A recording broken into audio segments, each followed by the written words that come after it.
Okay, let's play some damn shit. You slant-eyed slut from China. Street whore.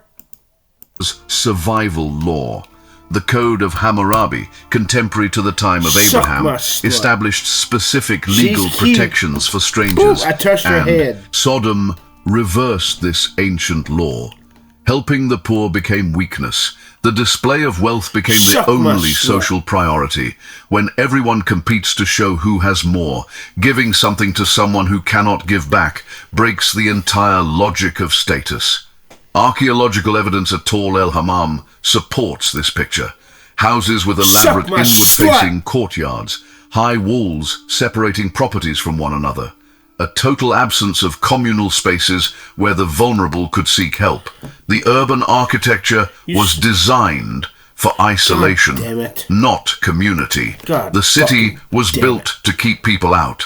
Later, rabbinic sources preserved oral traditions about the judicial system of Sodom. According to these historical traditions, there were laws that punished anyone caught giving charity and judges who confiscated the goods of citizens caught helping those in need. Whether these traditions are historically precise or not, they align perfectly with the portrait Ezekiel paints. A society that criminalized compassion, and this coldness toward the vulnerable did not remain passive. When a culture stops protecting the defenseless, it is only a matter of time before it begins to actively target them. Genesis chapter 19 verse 9 records the moment the crowd turned on Lot for defending the strangers in his home. Stand back. This fellow came here as a foreigner, and now he wants to play the judge. In Sodom, defending a stranger made you a target. But the cruelty toward the poor was not the final act. There was something the men of this city did on their last night alive, something so extreme, so far beyond any human remedy, that it made God decide there was nothing left to save. And it began with two strangers walking through the city gate at sunset. The sun drops behind the western hills. The heat of the day is fading, but the city walls still radiate warmth from the stone. The square is emptying. Merchants are closing their stalls, and two men walk through the gate. Lot is sitting at the gate. Genesis chapter 19 verse 1. In Mesopotamian legal codes, from the time of Abraham, such as the laws of Eshnunna, urban gates functioned as official courts. Elders and leaders gathered there to judge disputes, settle contracts, and make decisions that affected the entire population. Sitting at the gate meant holding a position in the city's governance. Lot has a seat of authority in Sodom. But when he sees these two strangers, his reaction reveals everything about the city he lives in. He does not casually invite them to dinner. He bows with his face to the ground. He presses them, insists they come to his house. When they say they will spend the night in the square, Lot presses harder. His urgency is not politeness, it is fear. Lot knows what happens to strangers who spend the night in the open in this city. He has seen it before. They reach his house. Lot prepares bread. The door closes. For a brief moment, there is warmth. Lamplight on the mud brick walls, bread on the table, conversation, the last peaceful hour inside Sodom. Then comes the sound, a knock, then another, then shouting, then the heavy press of bodies against the outer walls.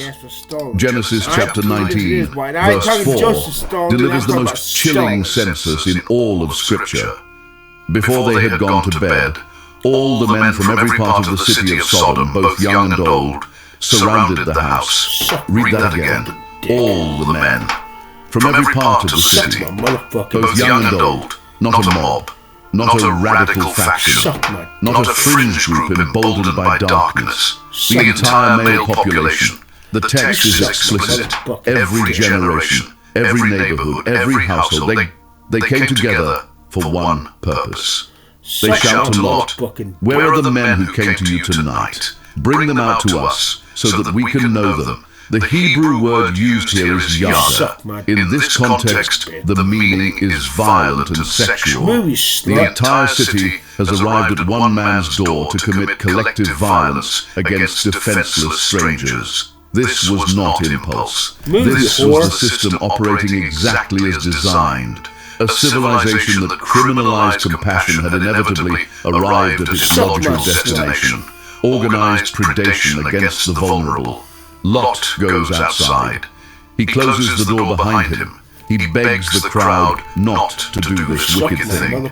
His attempt to bargain, offering his own daughters in place of the strangers, reveals the impossible moral calculus of a man who has lived inside a collapsed moral system for too long. It is the desperate negotiation of someone who knows there are no good options left. The crowd is not interested in a negotiation. Their rage turns from the strangers to Lot himself. Stand back. This fellow came here as a foreigner, and now he wants to play the judge. We will treat you worse than them. They surge forward. The door is about to give. The strangers, the angels, reach through the doorway, pull Lot inside, and slam the door shut. Then they strike every man standing at the door with blindness, young and old, from the nearest to the farthest. Darkness falls on the entire crowd in an instant. And here is the detail that reveals the absolute depth of what Sodom had become. After being struck blind, unable to see their own hands in front of their faces, the men of Sodom did not stop. They did not scatter. They did not cry out in fear or confusion. Genesis chapter 19 verse 11 says, they wearied themselves trying to find the door. They kept groping. Blinded by the power of God, in total darkness, they still tried to force their way inside. They could not see. And they still did not stop. God damn it. That single verse is the diagnosis. That is a city beyond any human intervention. Beyond warning, beyond patience, beyond mercy that offers another chance. The blindness was the test, and they failed it. The door they could no longer find was the last door God would ever open for them. The angels turned to Lot. Get everyone you have out of this city, sons, daughters, anyone who belongs to you. We are going to destroy this place. The outcry to the Lord against its people is so great that he has sent us to destroy it. Lot runs through the dark streets to warn the men engaged to his daughters. He tells them what is coming. Genesis chapter 19 verse 14 records their response. But his sons-in-law thought he was joking, even now, even with angels in the house, even after the blinding. The system had so normalized the city's behavior that the people inside it could not recognize the warning when it came. When morning arrives, Lot hesitates. After the siege, after the blinding, after the angels telling him the city will be destroyed. He hesitates. The angels have to grab him by the hand, his wife by the hand, his two daughters by the hand, and physically drag them out of the city. Genesis chapter 19 verse 16 adds 5 words that stop everything, the Lord being merciful to him. Even now, even after all of this, grace, pulling him by the hand out of the fire. The command is simple. Flee for your lives. Do not look back. Do not stop anywhere in the plane. Lot's wife turned. One glance backwards. Maybe she was looking for the house. Maybe she was looking for the life. The salt crystallized around her where she stood. A pillar fixed on the ridge above the valley. A permanent monument to the cost of looking back at what God has told you to leave behind. Then the Lord rained down burning sulfur on Sodom and Gomorrah from the Lord out of heaven. Thus he overthrew those cities and the entire plain, destroying all those living in the cities and also the vegetation in the land. The first sign is not fire. It is a pressure change, a deep vibration that makes the dogs stop Yeah, he barking took and a the ride on birds the fall stupid silent machine, that's mid-flight. damn sure. Then the sky splits. He didn't Not get lightning, off. something He- heavier, something that turns the air What? itself into a weapon. Dumbass. The temperature spikes so fast that the limestone walls glow white for a fraction of a second before they collapse inward. The bitumen pits, the source of all that wealth, ignite instantly. Black smoke rises in columns visible from the mountains of Moab. The granaries that stored generations of surplus grain are incinerated. The irrigation channels boil dry.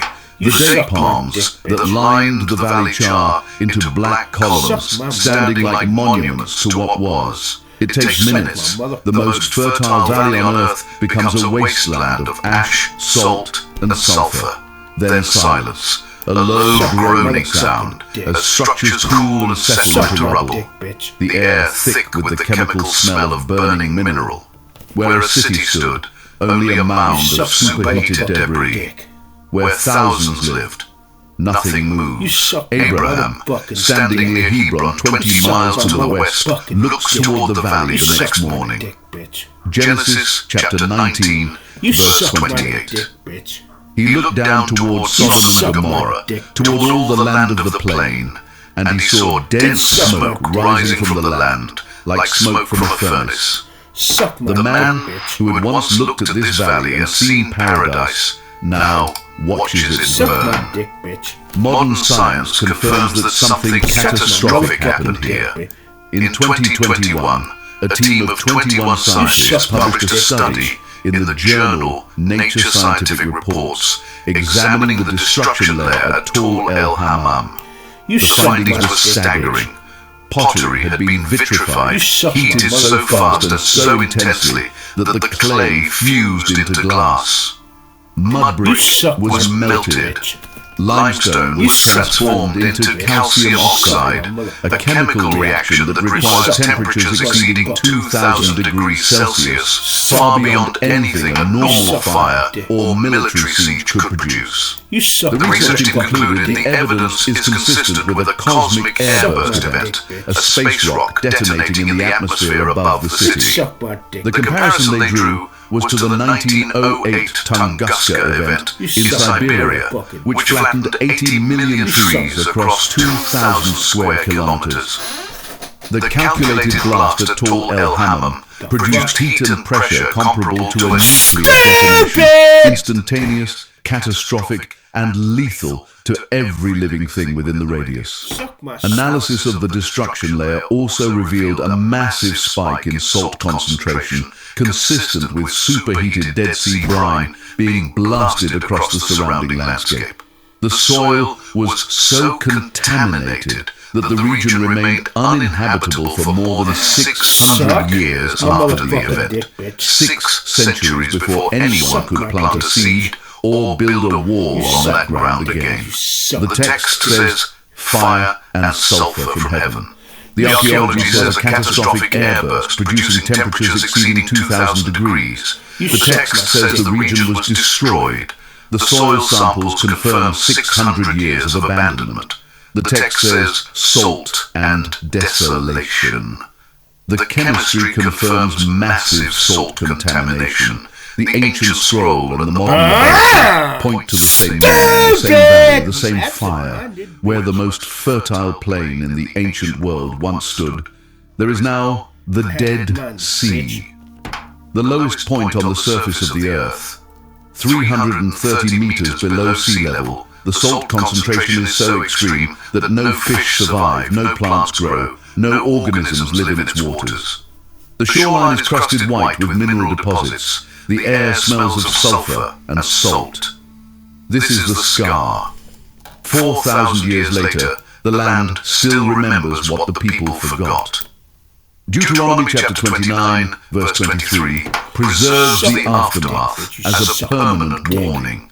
The whole land will be a burning waste of salt and sulfur, nothing planted, nothing sprouting, no vegetation growing on it. It will be like the destruction of Sodom and Gomorrah. Moses pointed at the landscape and told Israel's children, look at what happens. Jude chapter 1 verse 7 frames it with the language of evidence. fucking Sodom and Gomorrah and the surrounding towns serve as an example of those who suffer the punishment of eternal fire.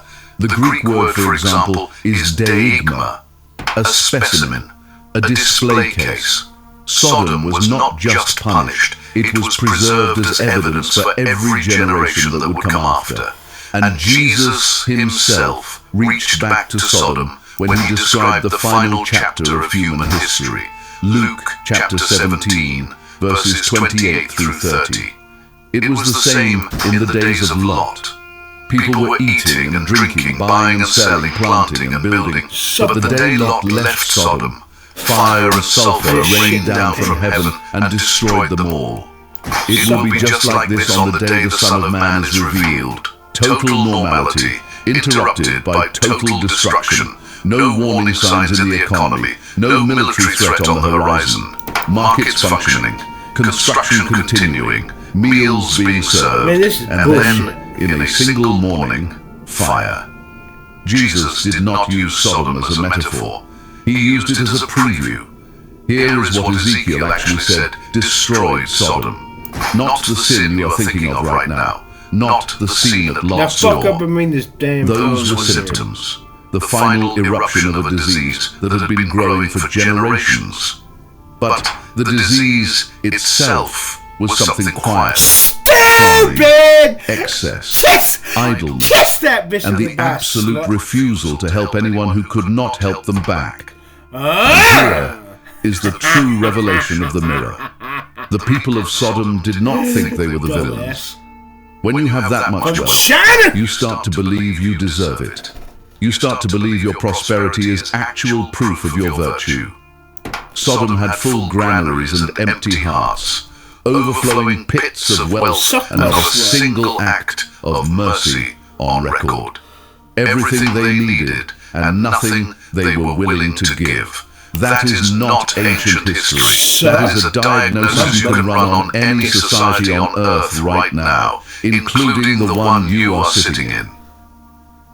So let me ask you something, and I do not want you to answer in the comments. I want you to answer in your own mind, right now, honestly. When was the last time your abundance produced generosity? When was the last time your comfort produced compassion? When was the last time you threw food away? You know the answer. It was this week, maybe today.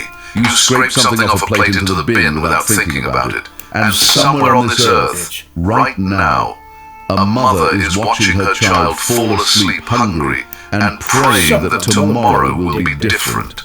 You did not cause her pain, but you did not feel it either. And that distance between her hunger and your waste is exactly the distance that existed between the gates of Sodom and the stranger standing outside them. You have food in your kitchen right now that people in other parts of the world would weep over.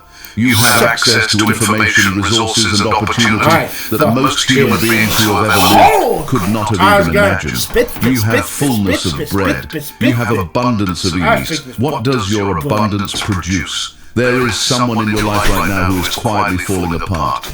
You have seen the signs, the cancelled plans, the shorter replies, the look in their eyes that says something is wrong, but their mouth says they are fine. You noticed.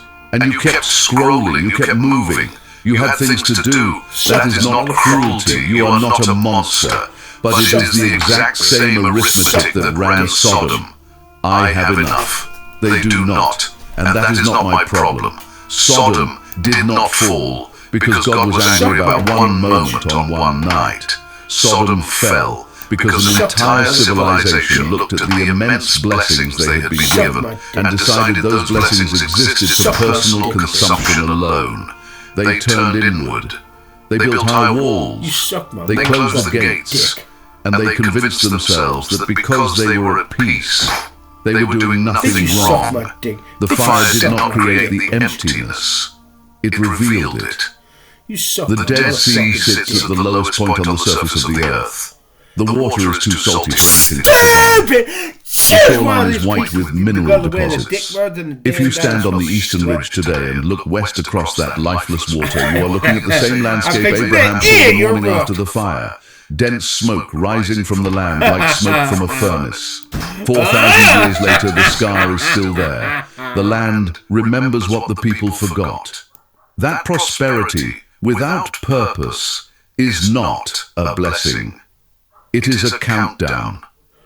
What does your abundance produce? If that question landed somewhere you were not expecting, I want to hear from you. What is one thing you're going to do differently this week? Drop it in the comments. Not a vague promise, a specific action. Because Sodom did not fall from one big decision. It fell from 1,000 small ones, and so do we. I read every single comment. And if you know someone who needs to hear this, share it with them right now. Subscribe to Bible Origins, because we do not just study ancient history. We hold it up as a mirror. And I will see you in the next one. Suck my motherfucking dick, but you suck my dick, bitch. You suck my dick, bitch. You suck my motherfucking dick. You suck my motherfucking dick. You suck my dick, bitch. Bitch, you suck my dick, bitch. Jehovah's Witnesses have become a pointless religion that nobody wants to join anymore. That's a bold statement, and I'm going to back it up with receipts. In 1984, the Watchtower put 16 elderly Bethel workers on their magazine cover. Bethel is what witnesses call their headquarters, so these were loyal insiders who'd spent their lives serving the organization.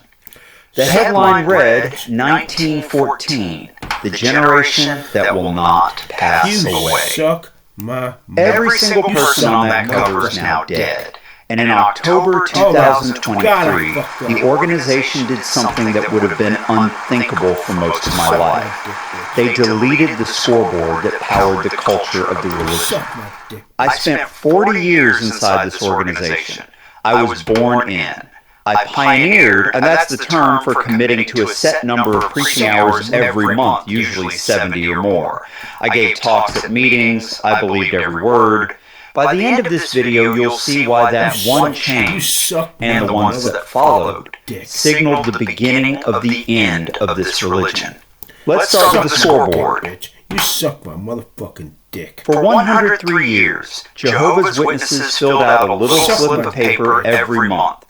You wrote down your hours, how much time you spent preaching, your placements, how many magazines or books you handed out, your return visits, how many times you went back to talk to interested people, your Bible studies, how many people you were teaching one-on-one, and you handed it to the elders, the men who lead each congregation. This wasn't just paperwork. This was your spiritual credit score. Think about a witness who never pioneered, but was what we called a high-hour publisher. A publisher is a person who actively engages in the ministry work. She went out and serviced 20 hours a month, not enough to get pioneer status, but enough to stand out amongst the majority who spent 10 hours or less in the ministry. Those is a person who actively engages in the ministry work. She went out and serviced 20 hours a month, not enough to get pioneer status, but enough to stand out amongst the majority who spent 10 hours or less in the ministry. Those hours let her measure her standing with Jehovah. Now think about how she felt in October 2023 when Samuel Hurd, one of the top leaders, stood up at the annual meeting, the organization's biggest yearly event, and announced that regular publishers would no longer report their hours. We are pleased to announce that beginning November the 1st, 2023, congregation publishers will no longer be asked to report the amount of time they spend in the ministry. Look at that dick. Pioneers still have to hit their monthly quota, but for everyone else, the scoreboard just disappeared. Just like that. 100 years of tradition, gone for the average witness. Now regular publishers just check a box. Yes, I did some ministry this month. That's it. No hours, no placements, no return visits, just a checkbox. And here's what the organization doesn't understand. They didn't remove a burden. They removed the scoreboard. High control groups run on status. Hours were how you bought social standing. High hours meant spiritual. Low hours meant weak. The leaderboard created competition. The competition created zeal. The zeal created sacrifice. When you remove the leaderboard, you remove the game. And when you remove the game, you remove the reason to play.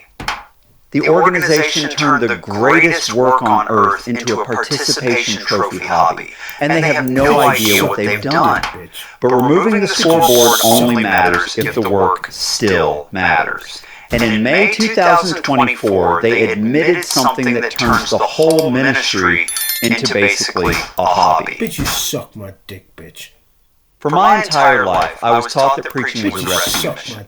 Every door I knocked on, every magazine I placed, every conversation I started on the bus, I was trying to save lives. Literally. The teaching was simple. Only Jehovah's Witnesses would survive Armageddon. Everyone else would be destroyed. And if I didn't warn them, their blood would be on my hands. That's not metaphorical. We actually believe that. I actually believe that. Think about what that does to a person. You're walking through a shopping mall, and you see all these people, and you think, they're all going to die, unless I do something. That's why witnesses knocked on doors in the rain. That's why they stood at cart witnessing stations, those literature displays you see on street corners, in the freezing cold. That's why they gave up Saturday mornings for decades. They weren't just checking boxes. They were manning the lifeboats while the Titanic was sinking. Now look at what the Watchtower published in May 2024, an article called, "What Do We Know About Jehovah's Future Judgments?" The article asks, what about people who never hear the message before the Great Tribulation starts? That's witness terminology for the apocalyptic period just before Armageddon, when the world falls apart, governments collapse, and God's final judgment begins. And here's what they said. We must acknowledge that Jehovah has not yet revealed to us what he will do in answer to this question. God damn it. They don't know. And once you admit that, the urgency turns from people will die into people can wait. That sentence quietly voids a century of guilt-based urgency. After 100 years of telling people that preaching was the only way to save lives, they now admit they don't actually know if that's true. The article even suggests that maybe, possibly, people could learn about Jehovah and repent after the Great Tribulation begins. Do you understand what this does to the entire motivation structure? If people can repent at the last minute, and when they see the signs, when Babylon the Great falls, that's their term for all false religion which they believe God will destroy first, when it's obvious that the witnesses were right, then why am I spending thousands of hours in the heat right now? The organization just converted itself from an urgent lifeboat to a VIP waiting room. Get in early for better seats, but don't worry, latecomers might still make it. Urgency sells. Maybe someday doesn't. And that one admission is like pulling a brick out of a wall, because it exposes the older doctrine that held the entire timeline together. Here's the doctrine that held everything together for decades. Jesus said, "This generation will by no means pass away until all these things occur." The Watchtower taught that Jesus was talking about the generation alive in 1914, the year they believed Jesus began ruling invisibly in heaven. So the promise was concrete. People alive in 1914 would see Armageddon. They would see the end of this system. They would see paradise, the restored earthly paradise that witnesses believe God will create for faithful survivors. Think about what that meant for urgency. If you were born in 1950, you knew the end had to come within your lifetime, because people born in 1914 were still alive, and Jesus promised they wouldn't all die. Don't go to college, don't plan for retirement, don't start a family. The end is coming any day now. In 1984, the Watchtower doubled down. They put those 16 Bethel workers on the cover, elderly people born before 1914, as living proof that the generation was still here. The magazine said there are still many millions of that generation alive. Some of them will by no means pass away until all things occur. That was 40 years ago. Everyone on that cover is dead. Everyone born before 1914 is dead. The generation passed away. The prophecy failed. So what did the organization do? In 2010, they introduced something called the overlapping generations teaching. Here's how it works. And I need you to try to follow this. Because if it doesn't make sense, that's because it doesn't make sense. If it doesn't make sense, they said the generation now includes two groups. The first group is the anointed witnesses. That's the small group who believe they're going to heaven rather than living on paradise earth, who were alive in 1914 and understood the significance of that year. The second group is younger anointed witnesses whose lives overlapped with the first group. They didn't redefine a word. They invented a loophole. It's like saying a week now means 2 weeks, as long as the days I'm gonna kick your ass. It's a way to keep the prophecy technically alive after the people it depended on are gone. This kicked the timeline decades into the future. Maybe another 50 years. Maybe 100. Who knows? The problem is the organization built a religion on urgency. Millions now living will never die. Stay alive till 75. The generation that will not pass away. And now they've got nothing. No date, no deadline, no ticking clock. You can't maintain apocalyptic fervor when your timeline is sometime in the next century, maybe. So let me ask you, if the end might not come for another 100 years, why would anyone give up a good life today? They wouldn't. And increasingly, they're not. Now, everything I've talked about so far is about motivation. The reasons to sacrifice, the reasons to work hard, the reasons to believe. The organization has gutted all of those, but they've also gutted something else. Something that might matter even more. They've gutted the identity. When I was growing up, you could spot a Jehovah's Witness from a mile away. I was on vacation once and saw a group of people at the camping resort we were staying at in Arkansas. I instantly knew they must be witnesses based on how they looked. I went up to them and sure enough, it was a congregation who was taking the circuit overseer, a regional leader on a hike to see the waterfalls. Brothers wore suits and ties, always, even in the summer, even when it was 100 degrees. You showed respect for Jehovah by how you dressed. Beards? Absolutely not. Beards were for hippies and rebels. If you grew a beard, you wouldn't be allowed to give talks. You wouldn't be allowed to carry microphones. Yes, that was considered an honor. You'd be considered spiritually weak. These assignments were called privileges, and losing them was social humiliation. Sisters wore skirts and dresses, modest ones, nothing too tight, nothing too short, nothing too flashy. Pants at the Kingdom Hall, that's what witnesses call their churches, were unthinkable. This wasn't just about modesty. This was about identity. When you walked into a Kingdom Hall, you looked different from the world. You were set apart. You were special. Think about a young brother in 1995. He's 18. All his friends at school are growing goatees and wearing casual clothes, but he's clean-shaven, wearing a suit and tie to meetings 3 times a week. He looks like his grandfather. And you know what? He's proud of it. Because looking different means being different. It means he's not like worldly people. That's what witnesses call everyone outside the organization.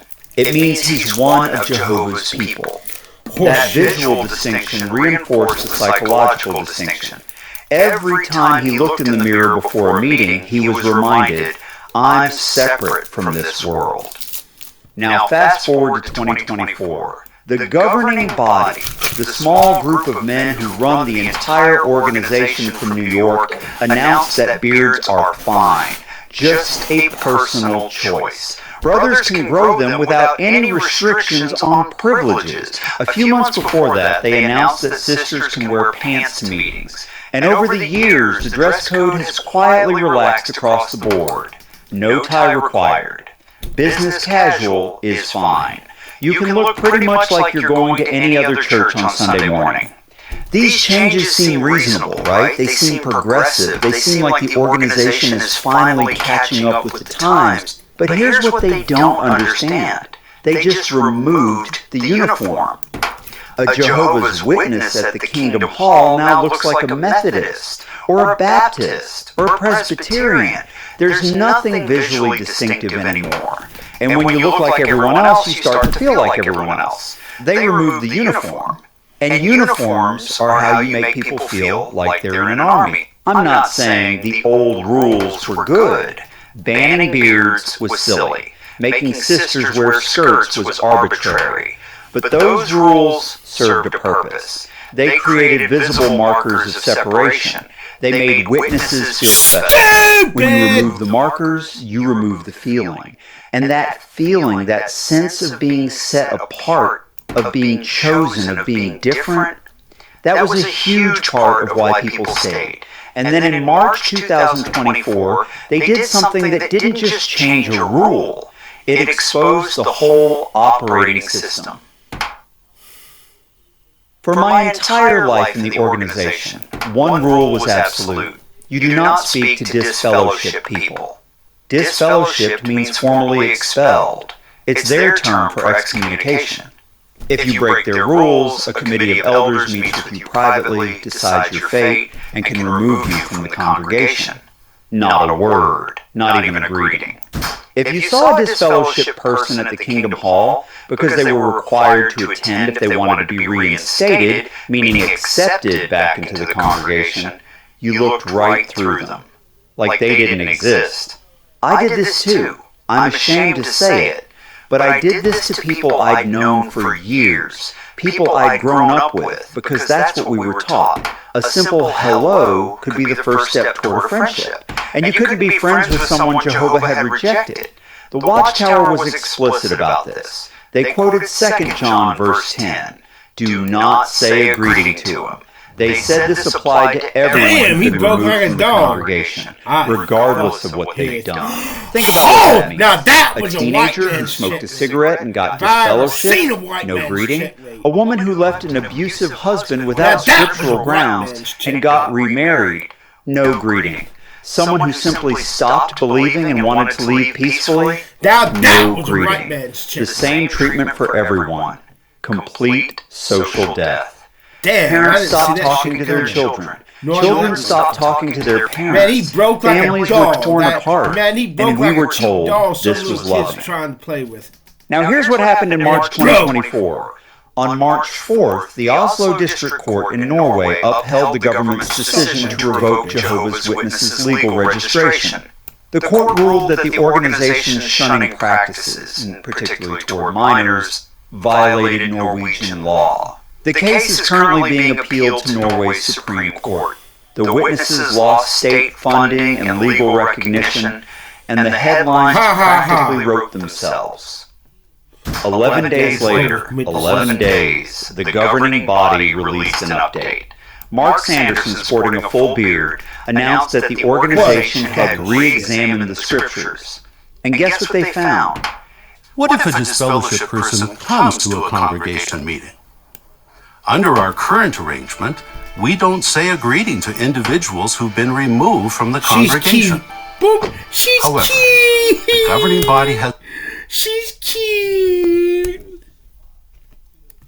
She's cute. Been removed from the congregation. She's cute. However, her back is showing and she's cute. She's cute. She's like cute. She's adorable. She's cute.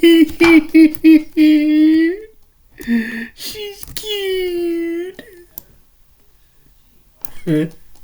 She's cute. Boom, I touched her. The governing body has decided that publishers can use their Bible-trained conscience to decide whether to give a simple greeting and welcome a disfellowshipped individual who attends a congregation meeting. Adorable as hell. Hi. You can say hello after meeting. She's cute. She's cute.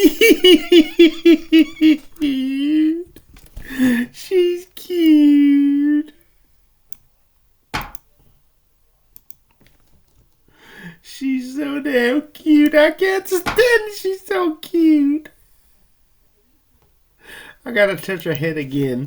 Boop. She's cute. I hope she lives a long time and goes to heaven. She's cute. She's... Suck my dick, bitch. She's cute. Suck my motherfucking dick, bitch. You suck my dick, bitch. Suck my motherfucking dick. You suck my motherfucking dick. Bitch, suck my dick, bitch. Bitch, you suck my motherfucking dick. Bitch, you suck my dick, bitch.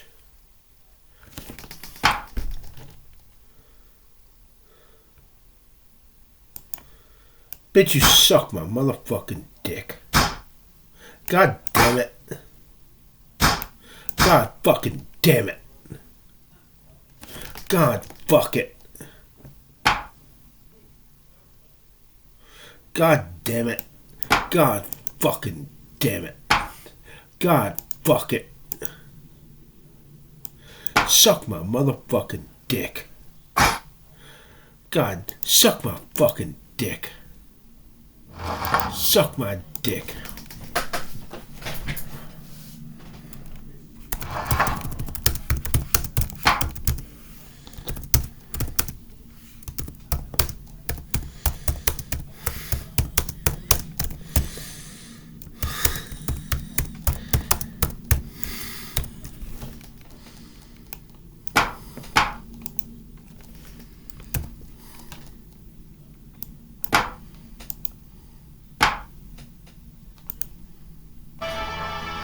Hi.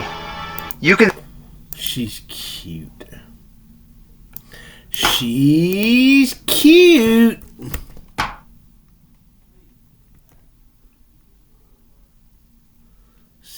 Has decided that publishers can use their Bible-trained conscience to decide whether to give a simple greeting and welcome a disfellowshipped individual who attends a congregation meeting. However,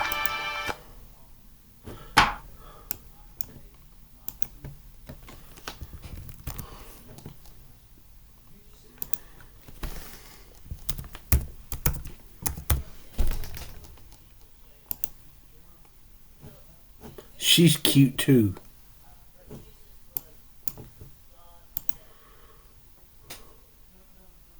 the governing body has decided that publishers can use their Bible-trained conscience to decide whether to give a simple greeting and welcome a disfellowshipped individual who attends a congregation meeting. Hi. You can say hello. After decades of tearing families apart over this, after decades of shattered families and very real tragedy that ex-members keep documenting, now you can say hello. But here's the part that should make your blood boil. Hello? They didn't apologize. Hello? They didn't acknowledge the damage. They framed it Hello? as new light. That's their term for when God supposedly reveals updated understanding to the leaders.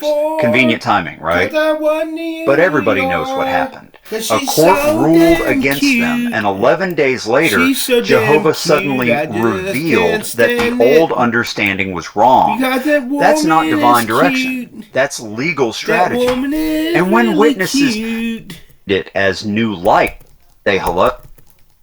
She's cute. Hi. That woman You can is say cute. Who That woman is cute. And whether congregation. That woman is cute. You can say hello. But here's the part that should make your blood boil.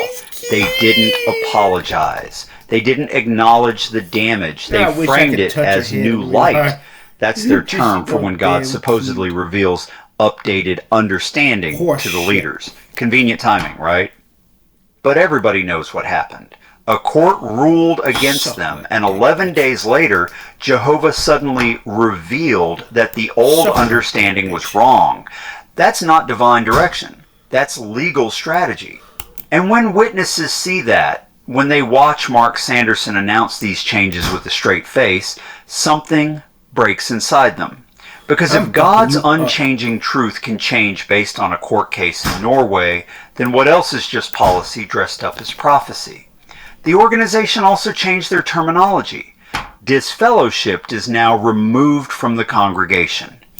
Judicial Committee, the group of elders who interrogate you about your sins, is now just Committee of Elders. Softer language for the same practices. And they added some protections for minors. Parents must now be present when elders meet with baptized children. All of these changes are improvements. I'm not saying they're bad, but the timing reveals everything. The organization doesn't change because it's wrong. It changes because it's caught. And once you see that, you can't unsee it. The Norway case has moved through multiple court stages, and the legal pressure isn't going away. But Norway isn't the only place where the organization's practices are under scrutiny. Because there's something else, something external, that's creating a reputational ceiling the organization can't break through. When I was a witness, we believed we were the cleanest organization on the planet. We had the truth. That's literally what witnesses call their religion. We had Jehovah's protection. We were morally superior to every church, every religion, every worldly organization. Child abuse? That was a problem in the Catholic Church. Not among Jehovah's Witnesses. We were the safest people on earth. Then the Australian Royal Commission happened. In 2015, the Australian government investigated how Jehovah's Witnesses handled child sexual abuse allegations. What they found was devastating. The organization's own records showed allegations against 1,006 members in Australia, over 1,000 accused perpetrators, more than 1,800 victims. And here's the number that matters. 0. 0 of those cases were reported by the organization to police or any secular authority. Not one. The commission found that the organization relied on a two-witness rule, a policy requiring 2 witnesses to a sin before the elders could take action. Think about what that means for child abuse. How often is there a second witness to that crime? Up and take that night. The commission concluded that the Jehovah's Witness organization is not an organization which responds adequately to child sexual abuse. They said children were not adequately protected. They said the policies were outdated. Now, this isn't about whether individual witnesses are good people. Most of them are. This is about institutional policy and accountability. Since then, there have been investigations in Belgium, in the Netherlands, ongoing lawsuits in the United States, criminal cases, headlines that keep coming year after year. Now think about this from a recruitment perspective. Imagine a parent who's searching for a religious community. They want something wholesome for their family. They Google Jehovah's Witnesses to learn more. What do they find? Headlines about child abuse. Court cases, government investigations, a royal commission report that says the organization doesn't adequately protect children. That parent is never joining. No matter how nice the witnesses at the door seem, no matter how beautiful the Paradise brochure looks, the reputational damage is done. You can't sell Best Life Ever while fighting abuse allegations in multiple countries. You can't market yourself as the safest place on earth while government reports say you're not safe for children. This is the ceiling the organization can't break through. Every time they try to grow, this comes up, and they have no answer for it except to deny, deflect, and call critics apostates. But the internet doesn't forget, and parents do their research now. So let me pull all of this together, because I want you to see the full picture of what's happened. When I was growing up, there was an implicit deal you made when you became a Jehovah's Witness. Fuck that shit. On one side of the equation, you gave up everything. You gave up holidays. You gave up birthdays. You gave up college. You gave up a normal career. You gave up friendships with non-witnesses. You gave up the freedom to question anything. You gave up the freedom to leave without losing everyone you love. And on the other side of the equation, you got something in return. You got certainty. absolute unshakable certainty that you had the truth, that you knew what was going to happen, that the end was coming soon in your lifetime, and you would survive to see paradise. You got identity, a visible, distinctive identity that set you apart from the world. You looked different, you acted different, you were different. You were one of Jehovah's people. You got exclusivity. Only witnesses would be saved. Everyone else would be destroyed. That made you special. That made your sacrifice meaningful. And you got community. A tight-knit, high-trust community where everyone believed the same things and followed the same rules. Where your friends were assigned to you by congregation boundaries. Where everyone knew everyone and you were never alone. That was the deal. Give up everything, and in return, get certainty, identity, exclusivity, and community. It was a brutal deal. But it worked, because people who made those sacrifices felt like they got something in return. But look at what the organization has done. The certainty is gone. The end might not come for another 100 years. People might be saved even if they never hear the message. New light keeps changing the doctrines. The identity is gone. Witnesses look like everyone else now. Beards are fine. Pants are fine. There's nothing visually distinctive anymore. If you shit in your pants? The exclusivity is damaged. The organization keeps softening the language about who will be saved. Maybe some non-witnesses will make it through. The community is fractured. Kingdom halls are being sold and consolidated. Zoom meetings became normal. People can attend without ever being seen. But here's the thing. The sacrifice side of the equation hasn't changed. You still can't celebrate holidays. You still face shunning if you leave. You still can't take blood transfusions. You're still expected to prioritize meetings and service, their term for preaching. You're still discouraged from pursuing a real career rather than investing your time and energy into the religion. The organization stripped away all the rewards while keeping all the demands. Nobody would take that deal. And now I want you to think about what that means for recruitment. Think about someone considering becoming a witness today. What's the pitch? I'm fixing to ask you up. Give up your holidays. Give up your career plans. Give up your non-witness friends. Accept that if you ever change your mind, you'll lose everyone you love. Oh, and by the way, the end might not come in your lifetime. We're not sure who will be saved.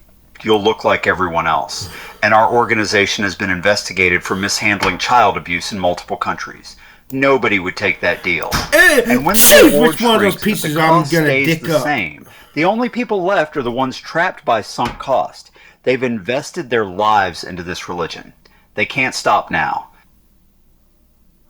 Here's what the organization doesn't understand. What they've accidentally revealed through all these changes. The demanding elements weren't bugs. They were features. The hour requirements that made people feel tracked and judged. Those created status and competition and zeal. The strict dress code that made people uncomfortable. That created visible identity and separation from the world. The absolute certainty about the end coming soon. That created urgency and sacrifice and commitment.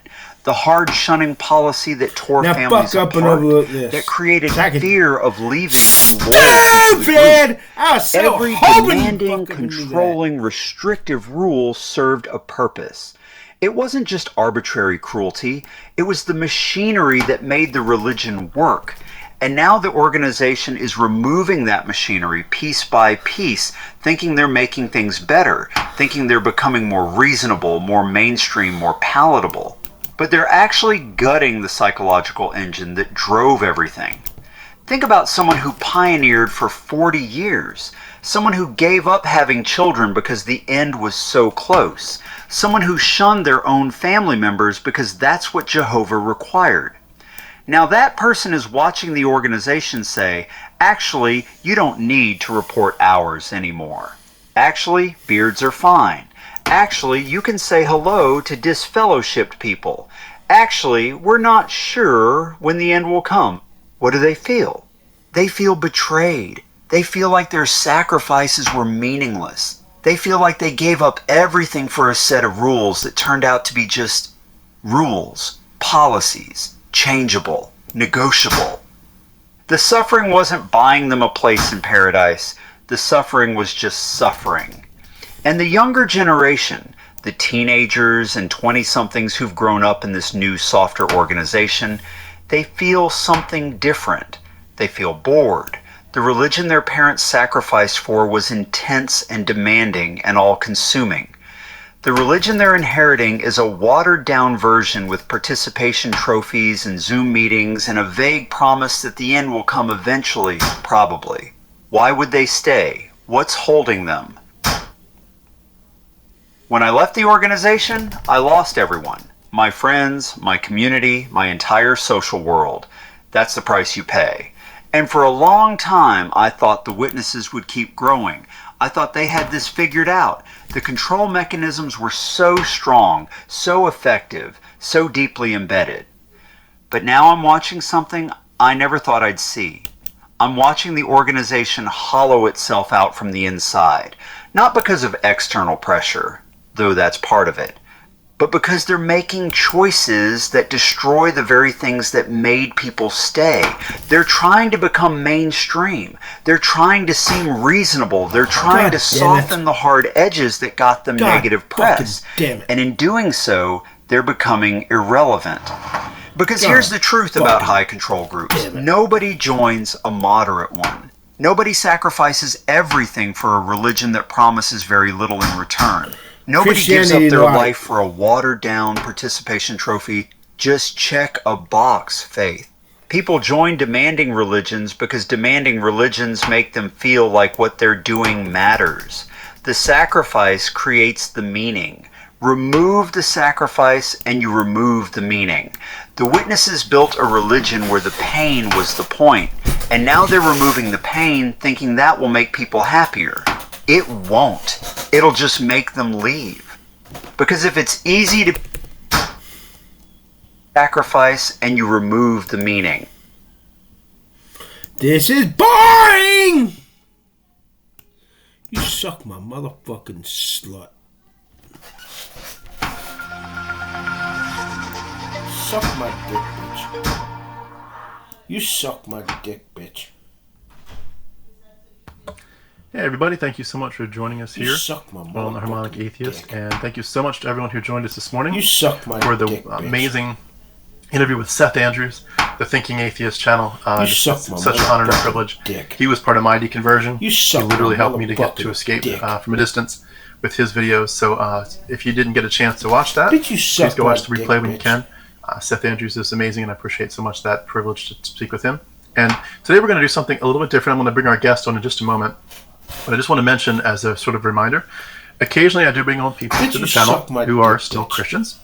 And I don't mean still as in a patronizing way. I probably shouldn't say still.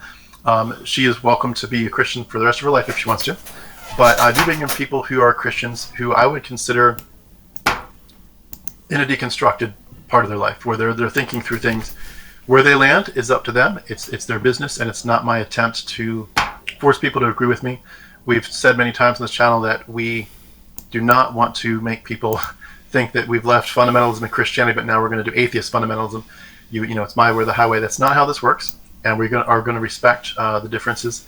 But we're going to bring on someone in a second named Mariah. I just want to mention, I'll be monitoring the comments a little bit, but my focus will be on the conversation. But if I do see comments, please keep them friendly. If anyone starts to get snarky, I'll delete them. If it repeats, I'll ban you permanently from the channel for commenting. So please just keep it nice. People who have deconstructed, just like those of us who have deconverted, have been through a lot of stuff, a lot of hard times, a lot of sleepless nights. They don't need anybody attacking them for the fact that they're thinking through things in their own way. So with that in mind, I'm going to bring on Mariah Steiner. 666. Mariah, thank you so much for joining us today. Yeah, thanks for having me. She's cute. Yeah, it's so good to meet you. I'm just going to give a quick bio, and then if you could tell us a little bit more about yourself and some fun things. Yeah. Mariah is married. She's the mother of 5 children. She grew up in rural Ohio and still lives there in Ohio. She went to a Christian school her whole life, preschool through college, and she has worked as a hospice nurse. She is currently a stay-at-home homeschooling mom, and she and her husband have served as missionaries in Uganda a while ago for about a year and a half, in a missions through business development kind of ministry. And she also is an Instagrammer. I will have the link for her Instagram beneath this video, so please check it out if you'd like to. Subscribe. That's how we came across each other. I reached out to her. I was very impressed with some of the stuff that you shared. I think you're doing great work. We don't agree on everything, and that's okay. But you're asking some really good questions, and that's what I appreciate. So I would encourage everybody to go check out our Instagram page. But Mariah, if you could tell us more about yourself and some fun things, and then we'll jump in. Yeah, so some, I guess, more lighthearted type things that I like to do. I do like to write poetry. I've gotten into lately playing ukulele, and I've always kind of been into music growing up, like piano, flute, and then just recently picked up ukulele and kind of have been using that as a way to decompress, I guess, and write little songs. So it's just that's awesome. Fun things. Yeah. That's the little guitar, right? Yeah. And I have a pink one, so it's just little pink. That's awesome. I'm sure your kids appreciate that too.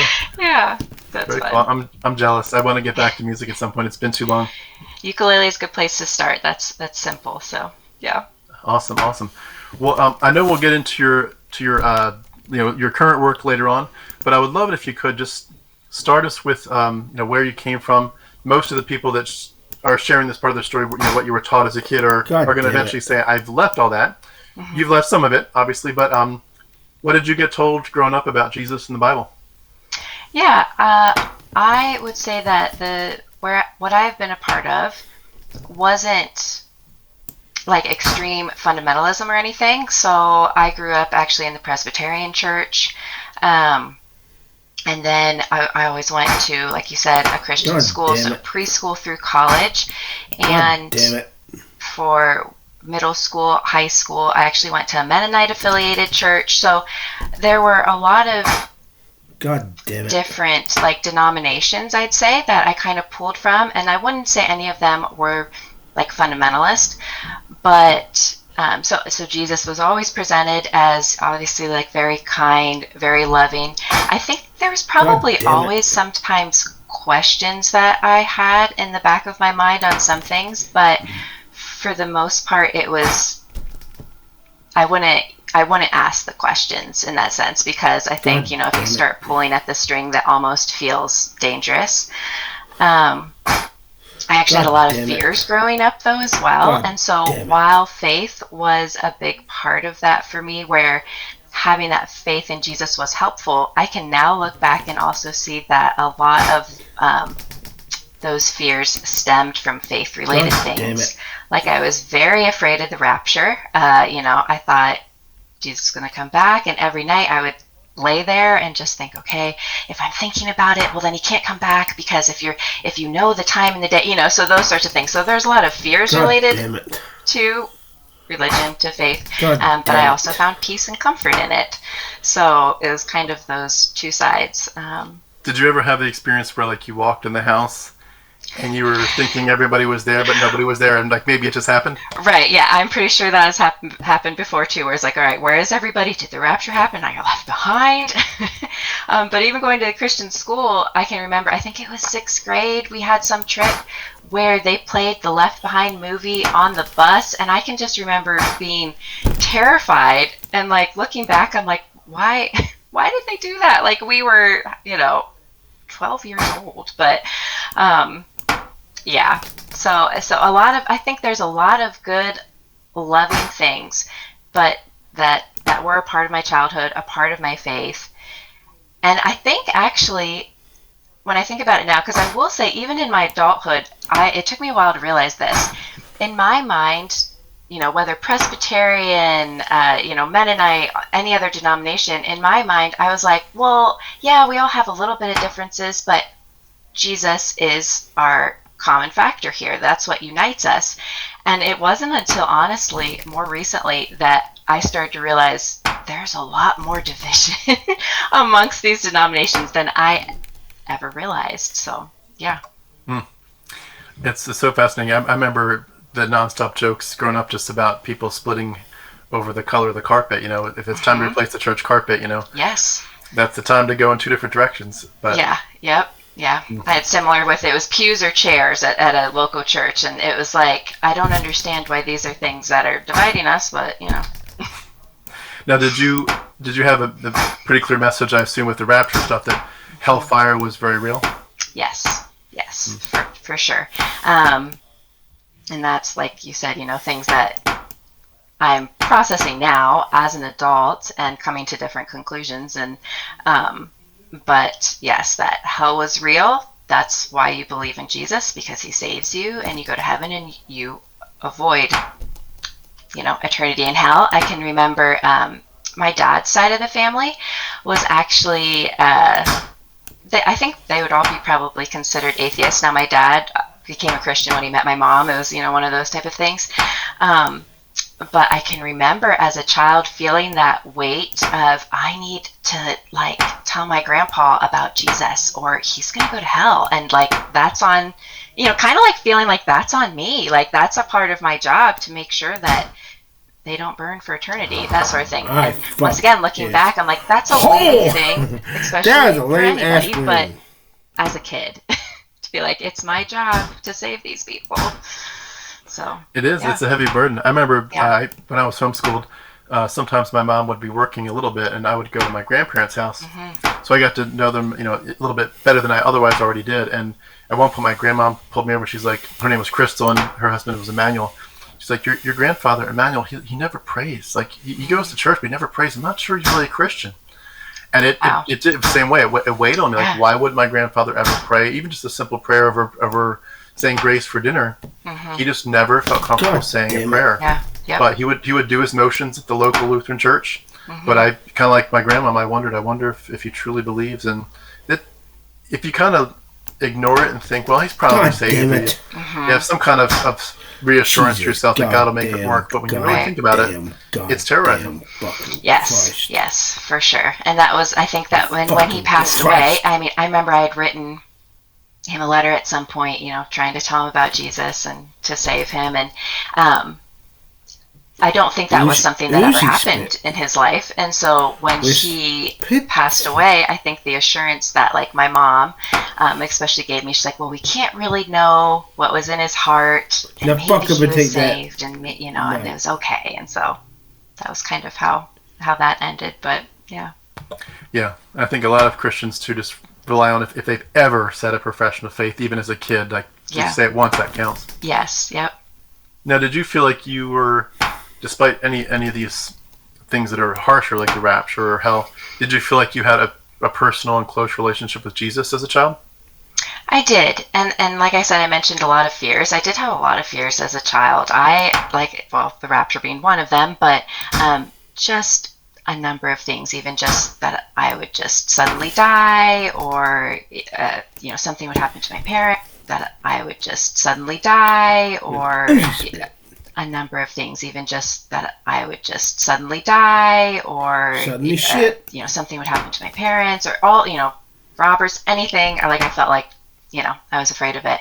So because of those things, though, I think it did help me develop what felt like at least a deeper relationship with Jesus. So and my mom, my dad, came to faith later, and I will still say, honestly, I actually, kind of similar to how you were saying about your grandpa, not publicly praying or doing those sorts of things. That's kind of how my dad is too. I think he would say he is a Christian, but he doesn't, he did not take the lead in our family. It was always my mom.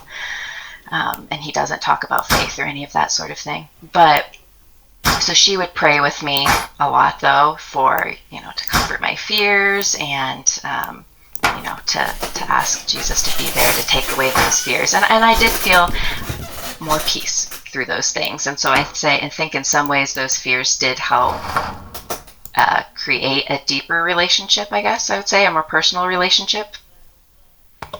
And just for sort of setting a baseline, what would you have said was your understanding of how you had peace with God, in terms of the salvation message and being judicially right with God? What's the way to resolve the sin issue once and for all? You mean how to avoid hell in my mind? Yeah, if someone came to you and said, hey, I've heard you're a Christian, and I think I might want to be one, but right. How do you become a Christian? How do you deal with this issue? It would be that you believe in Jesus, that he died on the cross to save your sins, and if you've asked him into your heart, then you go to heaven and you'll avoid hell. So that was always the, very, I guess, clear cut. Yeah, you just ask Jesus into your heart, you can go to heaven. it's amazing to me how much that simple message, like when you really think about the age inappropriateness of when that starts. Like what child is, if you tell them, number one, you're going to burn, number two, you're going to be in outer darkness, number three, you're going to be completely separated from your loved ones. Yes. And by the way, the alternative is you get to have every food and more that you've ever dreamed of. You get to dance forever, sing songs, and be with your friends and loved ones. Right. No pain, no suffering. Right. Yeah. And it's very bright compared to the darkness. Like, what child is not going to say, "Sure, I'll take that one"? Exactly. And that's yeah. I was just saying that's a lot of what just processing through and realizing as an adult, like, is it really making a choice if that other option is hell? Like, is that really making a loving choice of saying I actually truly love Jesus or love God and want that relationship with them, when it's really more about just avoiding punishment? Yeah, it really is. And can I ask you, and I'm jumping ahead a little bit here, but does it feel like it's at some point become a little bit weird to think about the fact that for those people that would end up in hell, that God knew that would happen? He was all-knowing. Yeah. Therefore, he could have just either not created them or not created hell. He could have done a bunch of other theoretical things. Does it seem to you that part of the deconstruction is just reevaluating the question of what does a good father look like? Yeah, I think so. And that's honestly, that it would be the question. My husband's kind of maybe started the deconstruction process even a little bit earlier than I did. And I think that was actually one of the first things that kind of never sat well with him and kind of started more of that deconstruction process for him. He's like, if God's all-knowing, if he knows this is going to happen at the very beginning when he created us all, and then he damned these people to hell, how does that make any sense? You know, that sort of thing. Yeah. Can I ask, I know we were talking about hell a little bit, but what was the very earliest thing that you remember that made you simply think, I'm shifting gears here, I'm at least thinking more deeply than before? It's always been pretty simple, and now it's not simple anymore, it's more nuanced. What was like the earliest seed that made you stop, and the kind of conversation that if you voiced it out loud, that the conservative fundamentalist Christians around you would have been like, did you just really say that? What was the early stuff? Well, just what we kind of said with my husband being the first to say that, and I think that was part of my question too, for sure. God damn it. Once again, I think a lot of it was, I had some of those things in the back of my mind, or even just reading certain Bible stories and the way, especially Old Testament, right? The way that what God does in the Old Testament, and some of the just horror of it, of not being a picture of a loving God, and the explanations of how some people would explain that, and it just not making sense. But I also didn't really want to pull the string,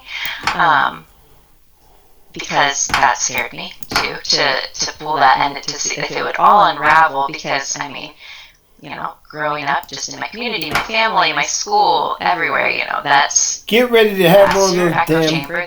But that's also just your people and your community, and if you start that's what I was supposed about, or to start having a different opinion on something for them, I just eat your eternal weight, right?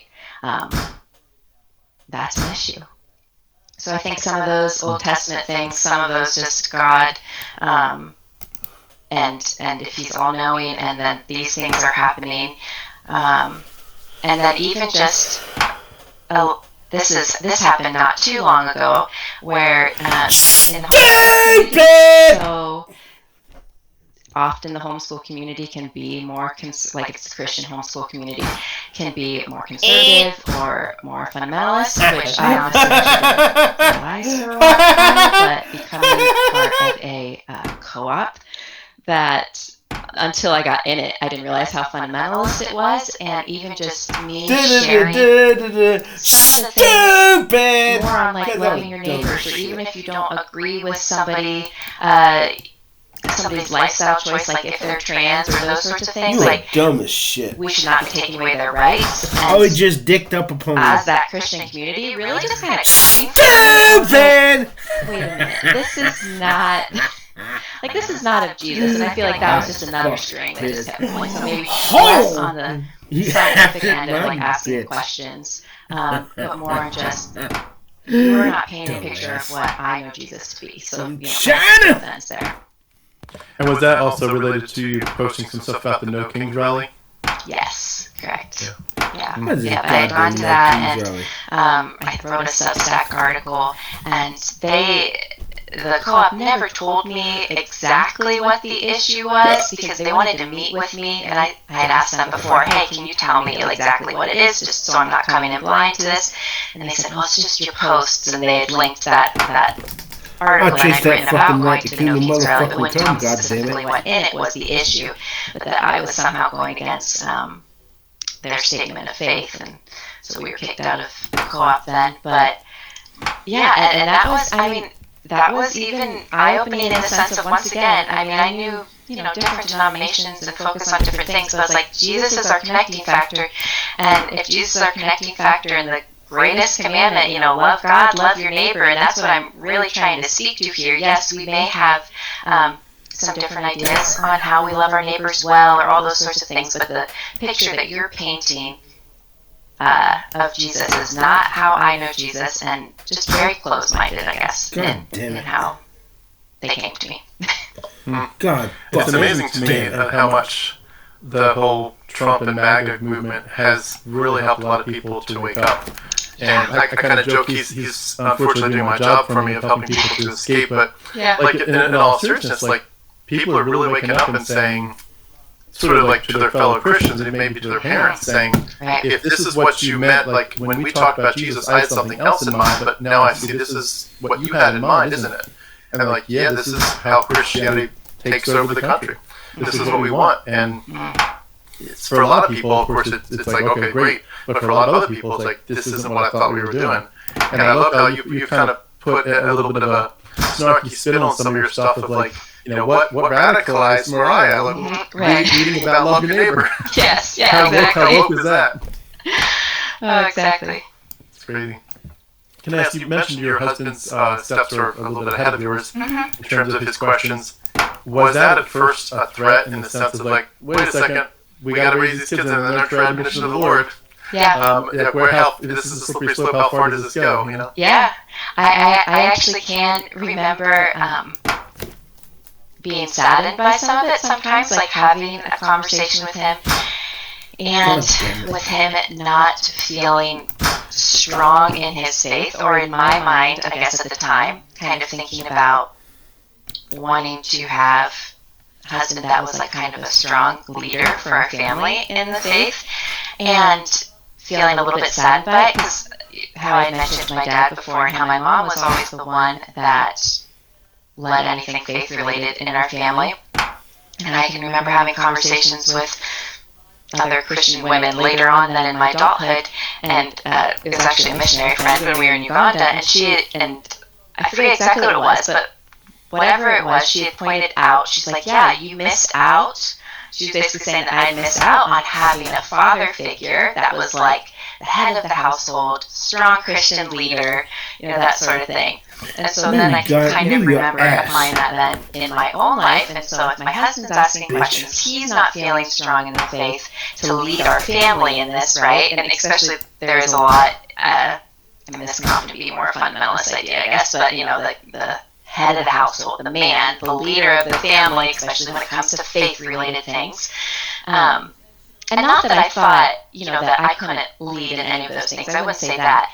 But I can remember being a little saddened by that idea and thinking, like, how does this work exactly? And just being a little disheartened maybe that he wouldn't be the leader for our family in those faith things, how I pictured at least.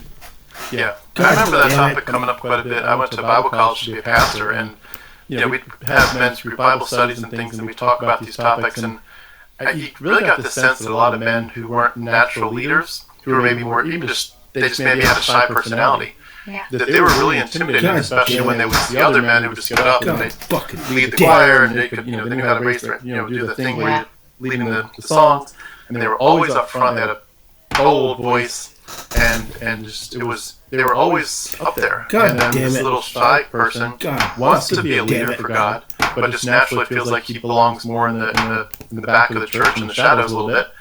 And it's just like so much shame over you're not a leader enough. And I think too, it must be interesting. Dumbass bitch. I'd love to get your feedback on this. It must be interesting to think that some of those women probably said, I want a strong man, implying I want patriarchy.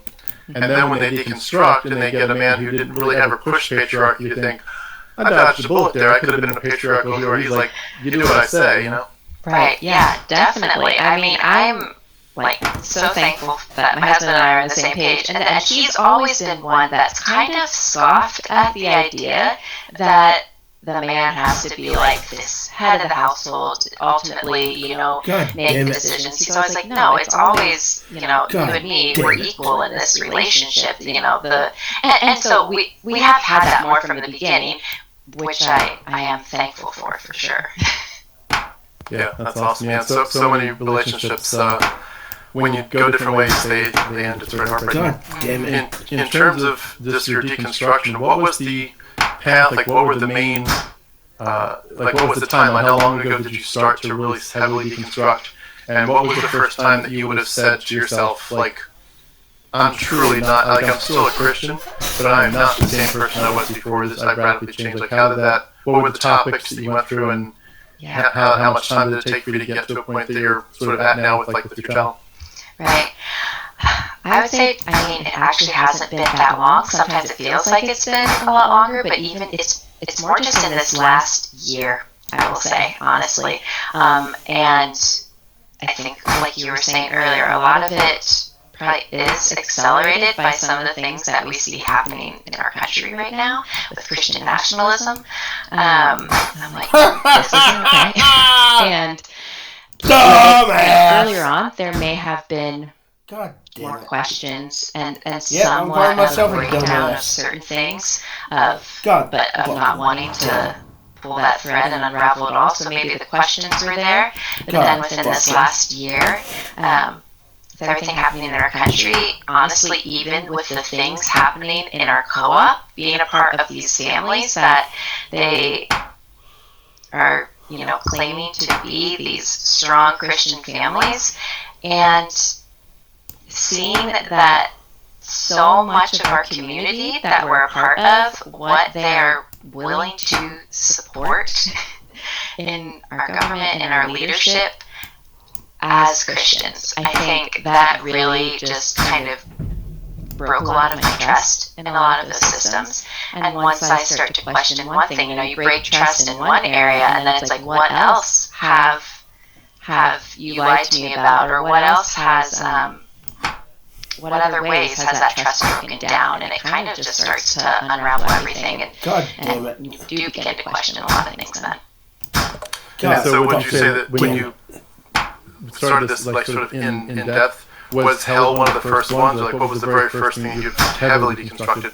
Yeah, hell probably was one of the first ones. I don't know if you're familiar with Hellbent, that book by Brian Record. I think it's a newer one. I think it's only been, I think it's only been out in the last, I want to say, 2 years here. So I actually did read that earlier on. So he is still a Christian, but more like universalist, and so just questioning that whole idea of even just hell, right, which is very fundamental to a lot of people's Christian faith.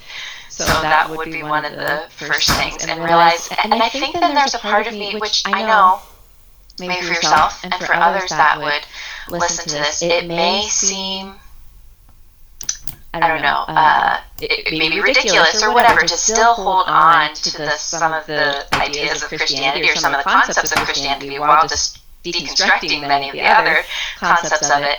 But I think it gave me a lot of hope, actually, to feel like I could deconstruct harmful systems and harmful beliefs and still hold on to Jesus. And I don't think my journey is necessarily over in any of this. I mean, I it's opened up the door to a lot of learning, I think, and continuing to read and learn more. And I don't expect to be in the same place a year from now even. But I think in the deconstructing, it did give me a lot of hope, because I was seeing Christianity seemingly taken over by like Christian nationalism in our country, and just the hate and the fear, like fear-based things that people were making these decisions on. And then just realizing there were other Christians out there that have deconstructed, that have thrown aside, like, the idea of like eternal damnation and all these things, but they've held on to Jesus. Like they've held on to the parts that I felt like I was still trying to cling to too, of those good things of Christianity. So yeah. Do you feel at all afraid of digging any deeper? Like, is there a point where it's going to be like, goddamn, pardon my language, like, oh shit, this is getting a little too far. Yeah, no. You just keep going, or do you feel like you're at a point where you're like, no, pretty much I'm going to stay here for a while? Yeah. It might be that thing where I've gotten a little bit comfier, because it's just to even start the deconstruction is not comfy at all, right? Like even to start asking the questions, and especially when you are in a community where, even, for example, bringing it up to a friend that I know is not going to, shame me for having questions or to stop being my friend because I disagree with them, it's still really scary for me to bring up even the things of like, I don't think being gay is a sin anymore. Like, just certain topics of Christianity that are points of faith that people really try to cling to and say, this is sin, or this is, so even just starting to voice some opinions that are different than some of my friends or those in my community, it's very uncomfortable. So I've gone through a lot of that, and I think I'm still in it too, of having those conversations, but I'm definitely at a point where I feel a bit more secure, maybe a bit more comfortable where I'm at, and it kind of feels like I might be here for a little bit, maybe give myself a little bit of a breather almost. God. But I don't think that's necessarily done and asking the questions, because I am still feeling like I'm doing a lot of reading, trying to dig into things.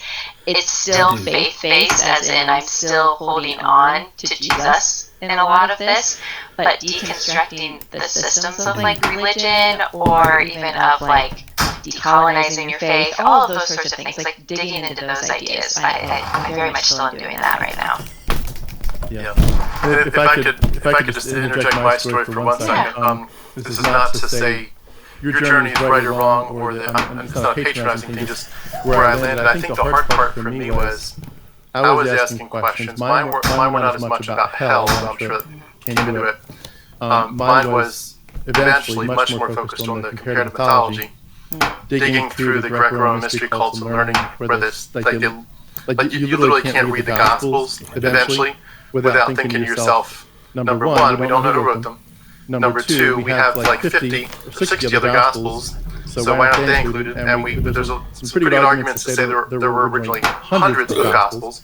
So like we landed with these four, and then they contradict each other, but more importantly, like you can tell where they lifted the stories from, that literally the stuff from Homer's Odyssey. Have you dug into that yet? Not deeply. I've heard some. It's fascinating. Dennis McDonald, he's on Mythvision. You know Mythvision? Yeah.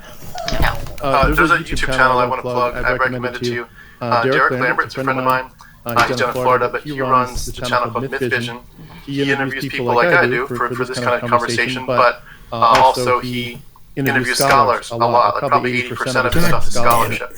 And there's a guy named Dr. Dennis McDonald who has written extensively on how you can literally line up this passage in the Gospels, and you put Homer's Odyssey next to it, and when you read one and you read the other, like, I can't believe it. Like, I just can't believe it. It's right there.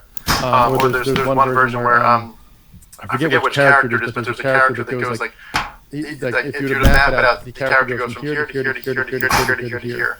And then when it's in the act where it says where Paul went, it's like the exact same order of like, oh my God, what's the odds they went in the exact same place? And some of the same things happen in those places. But that was my journey. I couldn't put the pieces together to say it's mythology, because the issue for me was more experiential to say, I have tasted and seen that the Lord is good. And that was when I eventually converted. That's exactly what other people went to. But it's like, you can say what you want about mythology, you can say what you want about academics. I have felt God's presence. I have seen him do miracles. I have seen him do physical miracles. I have seen him do spiritual miracles. I know I wouldn't, some people say, I wouldn't be here without God. He literally saved my life physically. And so that was sort of my experience of like, and even just on the lower level, when you spend your whole life praying to this God, He's your best friend. And because you're not thinking of him eventually as like, oh, I'm afraid you're going to send me to hell. Like, I was a Calvinist. I know I'm sealed to the day of redemption. My name's in the Lamb's Book of Life. I am good to go. I'm only thinking of this as He's the lover of my soul. He's my Redeemer. And I can't wait to get to heaven and see Him. And plus, I love the idea of living forever. I love the idea of heaven. Still do. Even as an atheist. I wish I could go. But like you love this guy. You love this character. And you think he's the author of this great story that you're part of. And to unravel that, it leads, it's almost like the nihilism that's implied in that. It's terrorizing. It's just a step too far to think, if I pull that part out of this story and it's just the cards drop, like that's too much. And eventually you realize it's not too much. It's just coming back, in my opinion, to reality. But at the time, it's like, I can't go there. That would pull apart everything my life has ever been based on. Like the Apostle Paul said, if Christ is not raised, then we are all meant to be most pitied. Like, he's kind of saying it, like, it's going to fall apart if this isn't real. Yeah. And even to go back to some of those things where you're talking about biblically, and even to go back to some of those things where you're talking about biblically, and like, man, this is boring as fuck.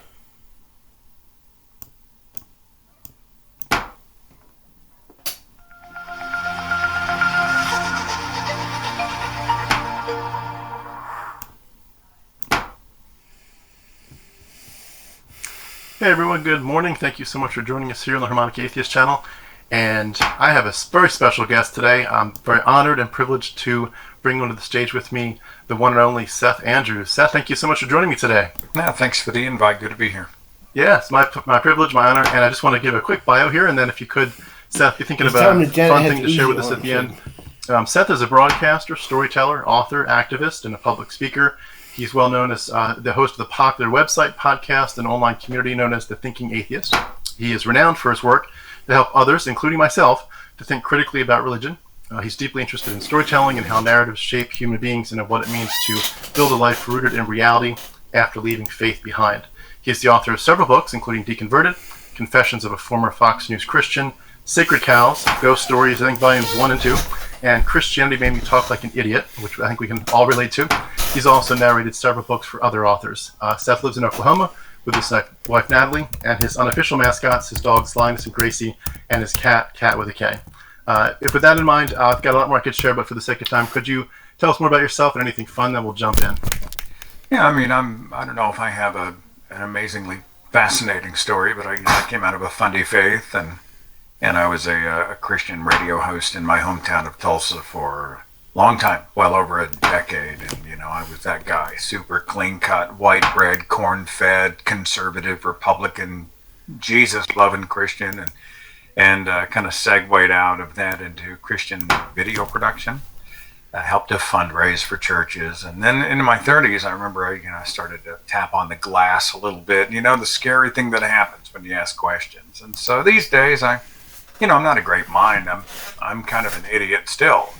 But I think a lot of people are like, well, why would you ever call yourself the Thinking Atheist? And I'm like, well, that ain't me. If you go to my website, if you listen to the show, I'm always first to say that it's an icon, it's a goal, it's an aspiration, it's an idea. Let's engage our brains. But I mean, I've had super smart people on the show, and I just sit back and go, wow, they're next level thinkers. I'm down here. It took me 30 years to figure out donkeys can't speak Hebrew, so I'm not, but I am a fair communicator, storyteller, and that's the one thing I've been able to kind of bring to the conversation.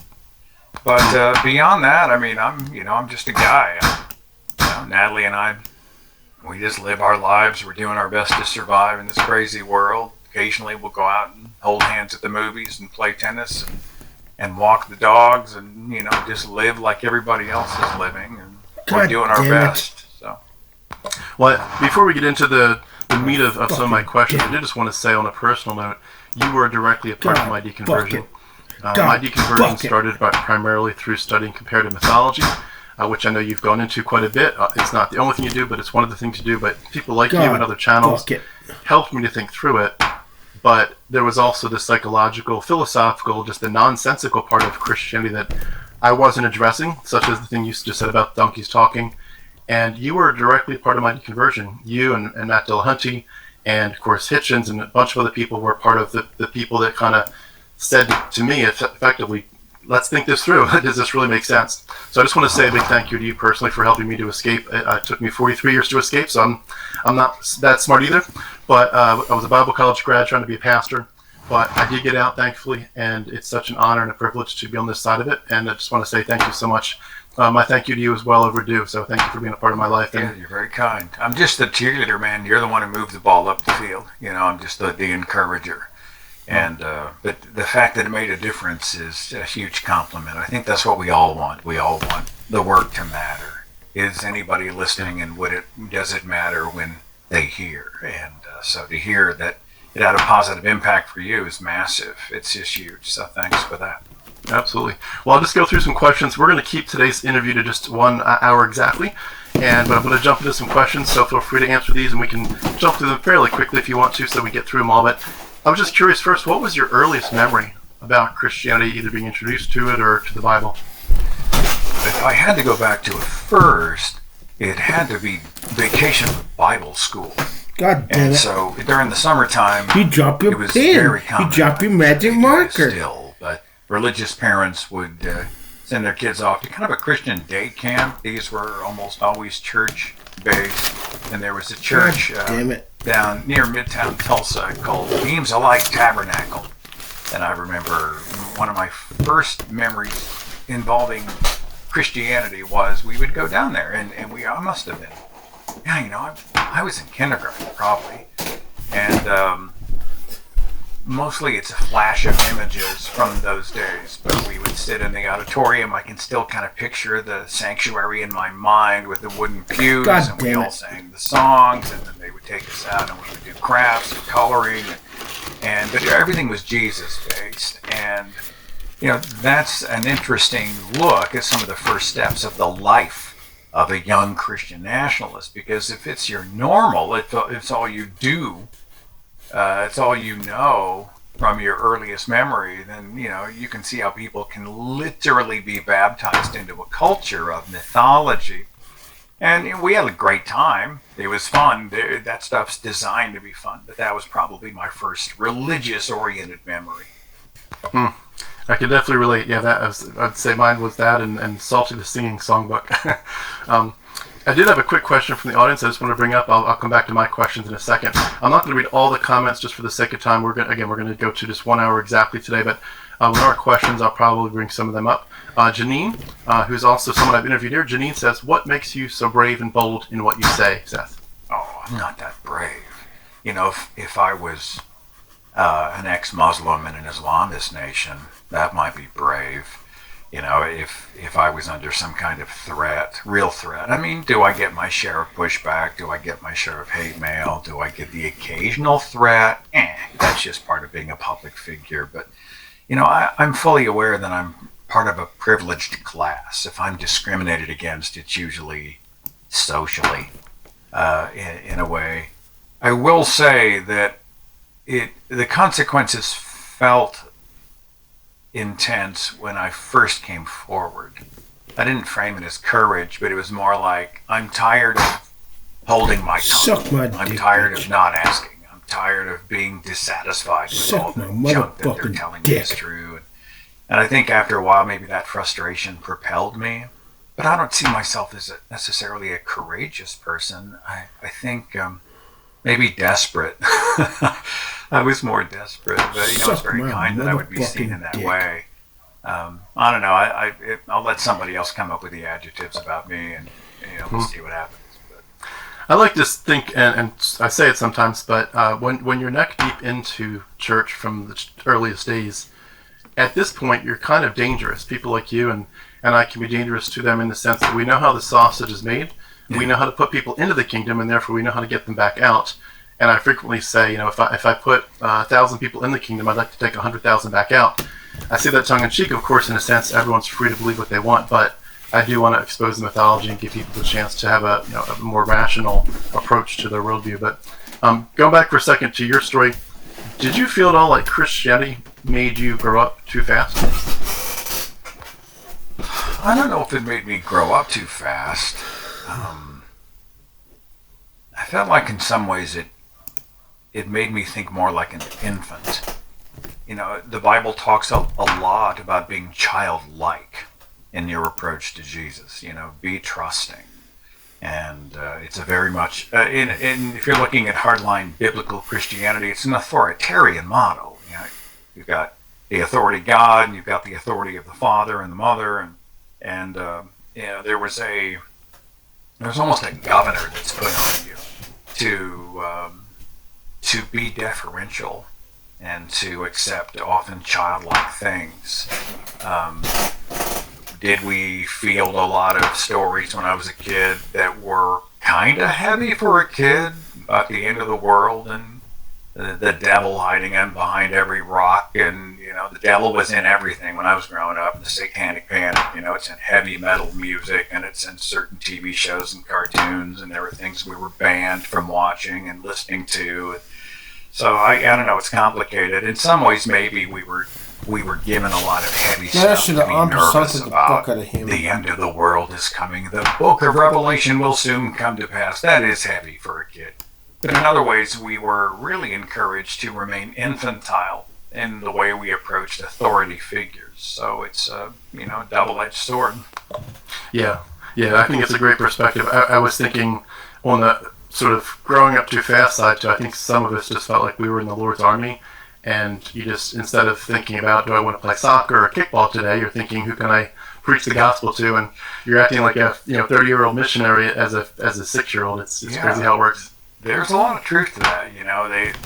To saddle somebody with essentially apocalyptic narratives when you're 5, and I think hellfire teaching is extremely damaging to a child, and it's pretty heavy. So I remember when I wasn't even 10, and I'd say the salvation prayer. I used to say it over and over again, all the time. Dear Lord, I'm sinful. Please forgive me of my sin and save me, and I don't want to go to hell, and blah, blah, blah.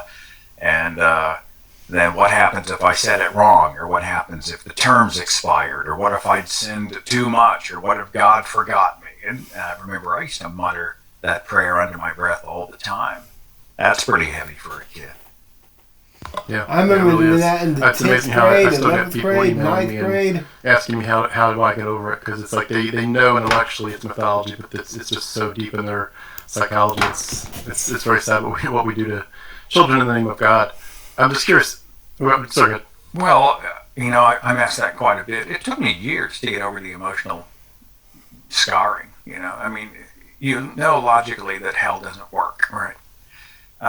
But the analogy I use, I'll try to tell the story quickly, is Natalie's grandkid was scared of one of my Halloween decorations, big 7-foot-tall, demon-looking skeleton that we used to put on the front porch. He called him the Scary Man. He was very, very small. He didn't even want to walk in the front door.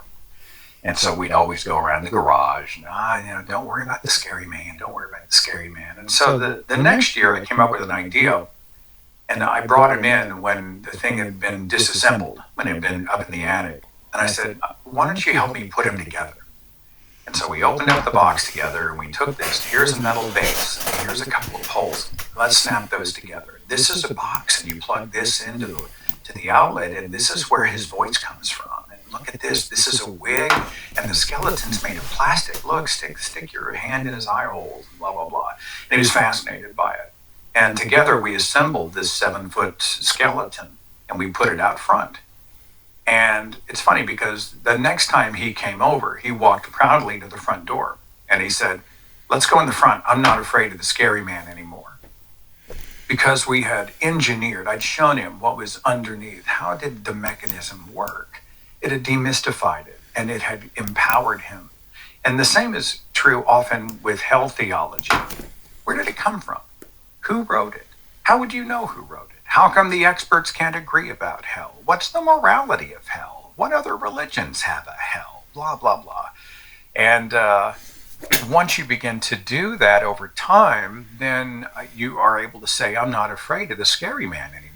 It's a long journey for many. It was for me. But that's one of the things. Surround yourself with people who've overcome their fears of hell, because you'll take empowerment and encouragement.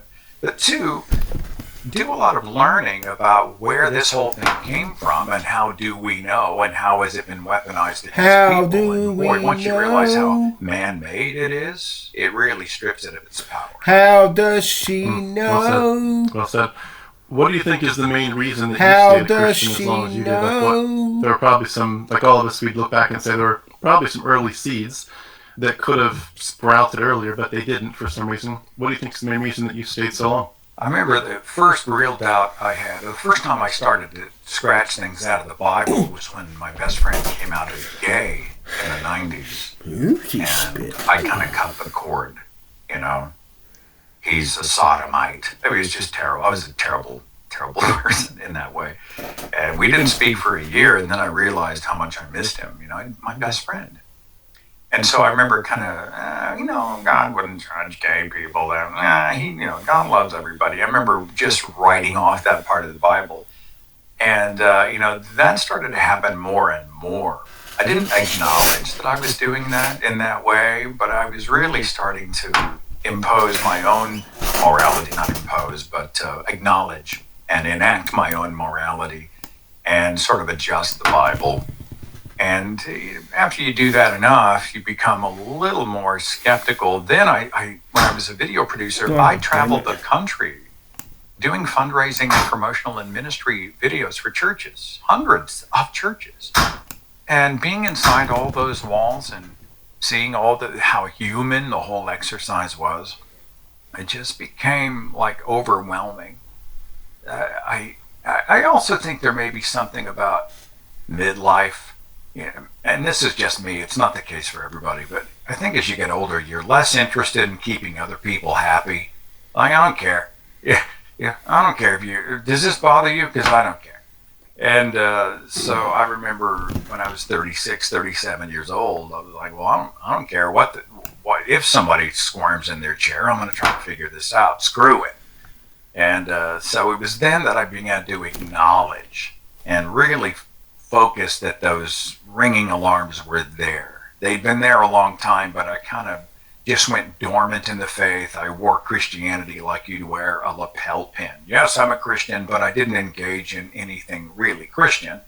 I was a Christian in name only because that's a convenient place to be. You get to identify with the tribe, you're playing the blackjack hand in case hell does exist, but you don't have to actually do anything. But it was in my 30s that I finally thought, okay, well, these alarms are going off for a reason. Let's find out why. And in case hell does exist, but you don't have to actually do anything. But it was in my 30s that I finally thought, okay, well, these alarms are going off for a reason. Let's find out why. Well said. Yeah, I think it's so true what you said, especially about not caring. I've got a friend in retirement years who talks about how he just feels like he's just slowly become a curmudgeon.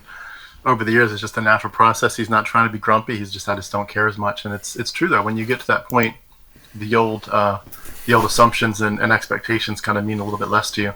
When you were going through the deconstruction and deconversion process, what would you say were some of the emotions that you struggled with the most, in the sense that, like, did it impact your mental and psychological health to levels that you would notice, and sort of, did it break your heart and hurt you that you were leaving, or did it feel more like a relief, sort of, when you realized that, now I know there had only ever been one set of footprints in the sand. It's always just been me. Or was it sad? Was it happy? Was it both? I don't remember sadness. I remember fear, confusion, worry. Cope and opium. I can't tell you how many sleepless nights I had. I mean, my gut was in a knot. I was terrified of what happens if everything I had once believed to be true is not true. And it wasn't just the fear of being wrong and going to hell, because I came from a Bible literalist family. But what am I going to lose? My employer is a Christian evangelical. 90% of our clientele is Christian. If they find out that I'm doubting or no longer believe, will they find an excuse to get rid of me? I'm approaching 40. What in the world would I even do with my life? Who's going to pay the mortgage? What if we lose everything? Will my family disintegrate? Will my friends abandon me? Who am I? Like, if I'm not a Christian, what am I? And boy, that's the stuff that'll tear you to pieces inside. And it's extremely traumatizing. And, we didn't have recovering from religion and some of the other resources back then. So I really felt isolated and alone. And it was just fear of being wrong, fear of being ostracized, fear of being vilified, fear of... I see a dick in your future. I see a dick. Christianity was part of how I did what I did. It was for that reason. Dick. When I launched the Thinking Atheist website in 2009 and the YouTube page, I produced all of my stuff without ever showing my face for 2 years. They knew my first name was Seth, Dick. saw the icon, but they never saw who I was. And that's because I believe, and I think rightly so, if anyone saw me and identified me and connected the dots, then my employer would become linked to my atheism, and they might lose all their business, and those people would be fired alongside me or laid off or whatever, or there'd be a big scandal or whatever. I see a dick in your future. I see a dick. What am I even going to do? I see a until dick. 2011 summer Yes! that I finally Yes, you. Yes, you. I'm set. And that was a I big see day. a dick in your future. Get ready. Are you ready? Were there other YouTubers, atheist YouTubers that you could connect with at that point, or were you sort of one of the earliest ones? This was back in the early days. Right on top of the new atheist books that come out. Still was around. Yon. There were a few others. Possible 54, I think, was doing his thing, and there were a few others, but I... Dumbass! Nexus and some of the other sites, but there weren't very many resources. And it's one of the reasons that I started the website. We had a big forum and some other stuff, because I thought, well, if I don't have community, and I feel isolated, Did you suck my I'm going to dick, have to build one. I mean, let's just start one. And then people who are Googling the word atheist or whatever, they will maybe have a landing zone, provide a platform for content, but it was also a hub where I didn't feel quite so alone. So those were early days. Now you'll find, like, no, it's not just that atheism has become a lot more normalized. It's not as scandalous as it was. I mean, atheist is still the bad guy in a lot of stories, but these days, if someone introduces themselves as a non-believer in God, it's not quite the scandal it was in 2008, 2009. Spit. A related question that came in, I'm just going to pop this up here before I go on to my next question. How did you cope with the public exposure of reconstruction? I guess you answered that in part, but sometimes Christians are relentless. I didn't. Most of the warnings about hell and the shaming, that came from and I'll put your black ass for stolen. You are an embarrassment. Bitch, suck my dick. I had one relative say that one day you'll be ashes under the feet of the Christians. I had a lot of who do you think you are? The question God. Which is terrible rational. Much! Well, who are you to question Allah, Thor? Whoever. Who are questioning is how we approach truth, isn't it? How would I know unless I started to ask questions? And that's another way that I think religion infantilizes people. You start with the answer. How dare you ask the question? But I got a lot of that. But most of what I felt was an outsideness. There were a lot of friends who they just disappeared. They didn't make an announcement. They just stopped calling. And then there were others where Oh! There was a little bit of a shield, a little bit of distance. There were a lot of things that, didn't come up in conversation. And we go around the table and people are talking about your job. I fucked his No one ever asked me. I fucked his butt. And that's for a reason. I fucked his butt. What did they say behind closed doors? I don't know. But it contributes to a feeling where you don't truly belong, where love is conditional. And I think some of that was fear, A lot of people don't know an atheist, or they don't know they know an atheist. And the word has long scared them. And so they don't know what to do with it. So everything becomes awkward. But to be in a place where everybody gets to be their authentic selves, but if I do, everybody else kind of bristles and sits back, and you do feel a sense of outsideness, and loneliness is a real problem for people who go through that. And it's not just with religion, but anything. You disagree, you don't toe the line, you decide you're going to break away and carve your own path and not validate everybody else. You dare to disagree. People can be really good at emotional blackmail. And boy, you feel lonely. And I went through a lot of loneliness. I'm very thankful to the online, to the thinking atheist community, because in many ways, there were relatives and there's family. Now fuck up and take this phone right here so I can dick you up and shit. And I've got family thanks to this community all over the world. And I tell you, it's been good medicine for a guy like me. Spit. It's just a quick comment if I could. I think it's a weird dynamic in terms of our expectations, where as people that are working here, you think to yourself, if you all really believe I'm going to burn in hell for this, especially now that I'm not just saying I'm going to kind of slip off quietly into the night, as an example, I'm a blasphemer. I am truly, I'm going to have an extra hot seat in hell. Some of them will believe that and then not even warn you. Let's just walk away, and you just think, so you know I'm going to hell in your mind, but you don't even care, you don't even talk to me anymore. And then you've got the other extreme where they're like, no, I know you're going to hell, and I'm going to get in your face and be as obnoxious as I can. The one thing that's usually missing is the people that just say, look, I'm not here to judge, I just want to hear your story. I just want to know where you're at. Wow, we've got fighter jets flying overhead. Holy shit, they must be fun. What did you do, Seth? Who did you attract? Yes, Lord. Another thing that often happens. Not facing it ear, you're right. Not getting off your left ear, slut. My religious mother and father, devout, used to be so monumentally proud of themselves. And they became horrified and ashamed and very angry. Dumbass. And I remember speaking to my mother once.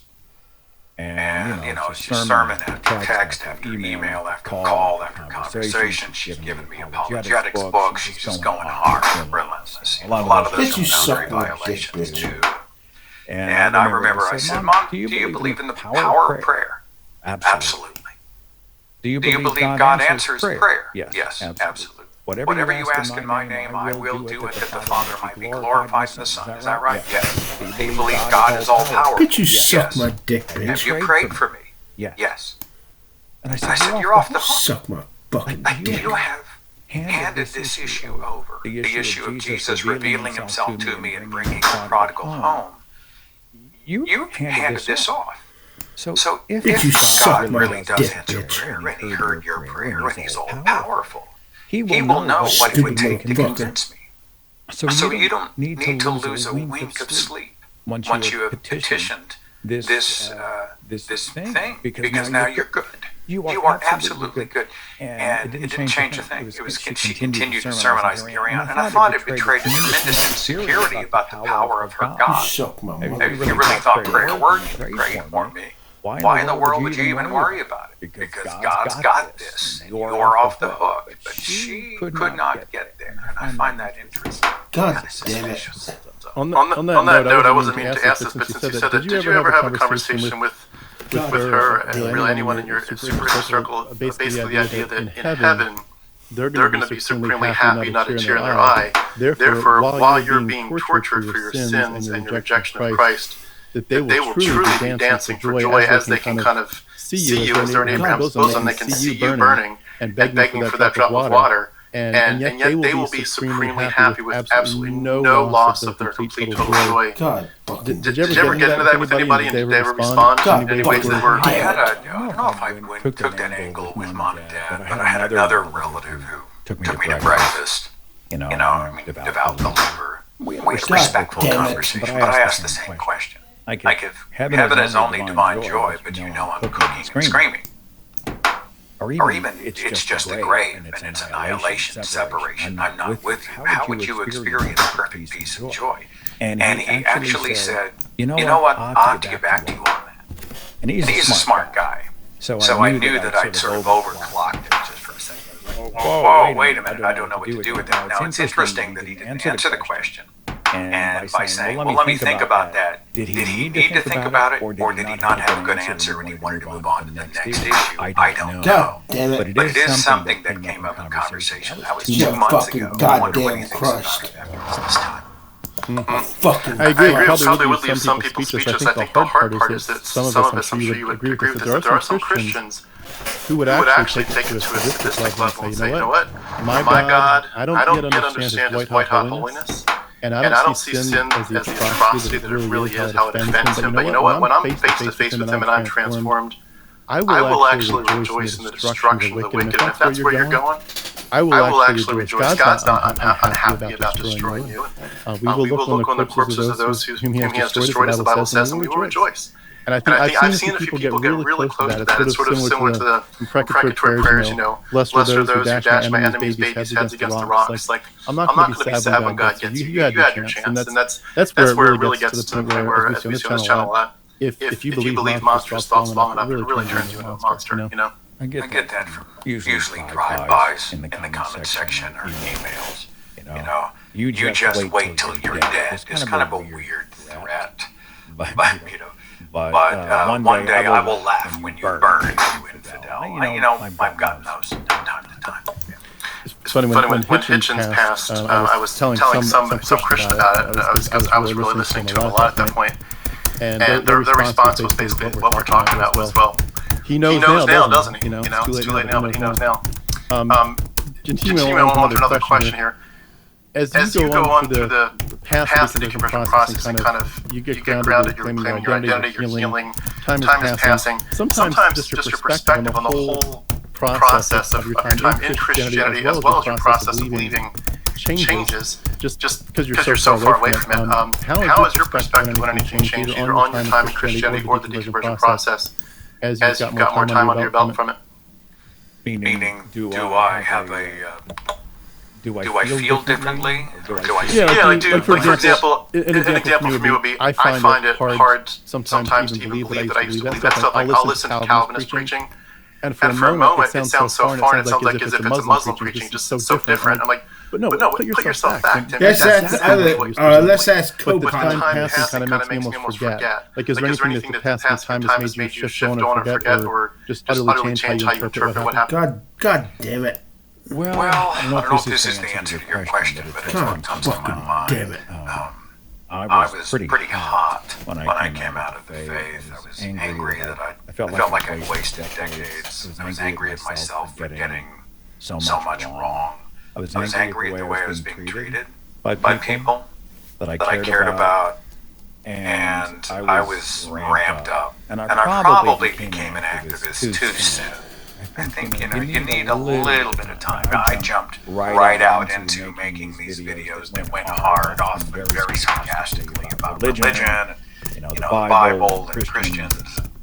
And you can see a tonal shift in my work after the first few years, where I began to soften, I began to relax, I regained my compassion. And I have a lot of I really have a lot of empathy and sympathy for people, most people in the faith. Because I was one. I wasn't evil, I wasn't a Nazi, I wasn't, all the things that a lot of superior atheists like to throw at believers. I was a guy who'd been indoctrinated. I was the victim of bad ideas. I perpetrated bad ideas, but I was also a victim of bad ideas. And having that perspective, and having that sort of heartfelt compassion for people it's helped me. I'm don't walk around screaming in rage all the time. People don't realize I was just livid. I was so mad. I was hot. I was just ready to go. And finally, I began to calm myself down. And I look back on my deconstruction, there were some arguments that I had that were wrong. There were some reasons I had that weren't well thought out. There were a lot of mistakes that I made. That's just part of being human. And over the course of time, you begin to see more what works, what doesn't work. You learn from your mistakes and the mistakes of others. You learn from the successes of yourself and others. And so I'd like to think, that and maybe some seasoning with age, I've become a little more balanced over time. I just want to be kind of an even voice. There are a lot of people who are very polarizing. And I'm not into pleasing everyone's business.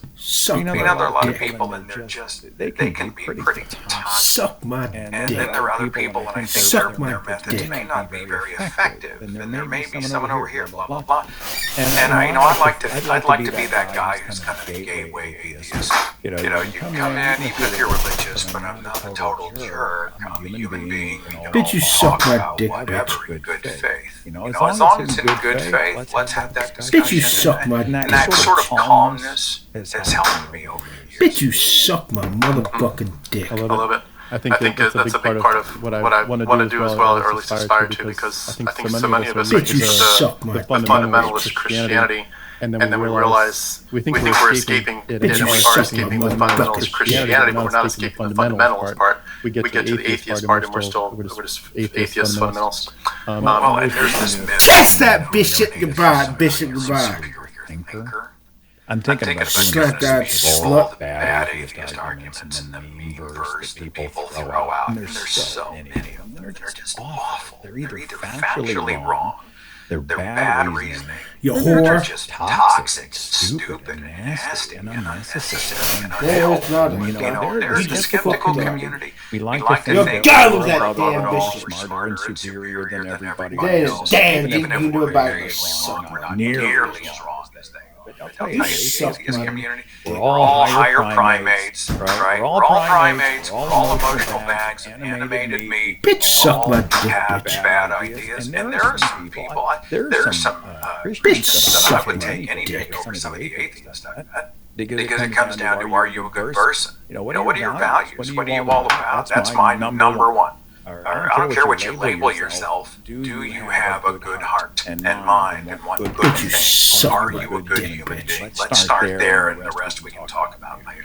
You suck my mother. I love it. You reminded me of a conversation I had with a pastor around my time of my deconversion. He was a pastor of what I would consider a more liberal church. He was Anglican. But I thought very much he believed firmly in Jesus and the gospel. And we just went out as he was trying to figure out where I was with stuff and why I wasn't in church anymore. And we just asked some questions back and forth with him. And he said, I talking about the psychopathic nature of Yahweh. And he said, honestly, I don't think some of those stories are true. I was like, so you just straight up don't believe some of those Bible stories are true? Like, no. Like, if I believed that was what my God truly, literally commanded his people to do, to slaughter people, I wouldn't be a Christian, but I think some of those stories are exaggerated, or they're there for like they're metaphors. And that's kind of like I think maybe in the league of what you're saying, where you just some Christians are more willing to address it. I still question why he's still a Christian and a pastor, but he's at least trying to say, I want to be a decent human, and I cannot accept a God that would do that. And I can work with that kind of conversation.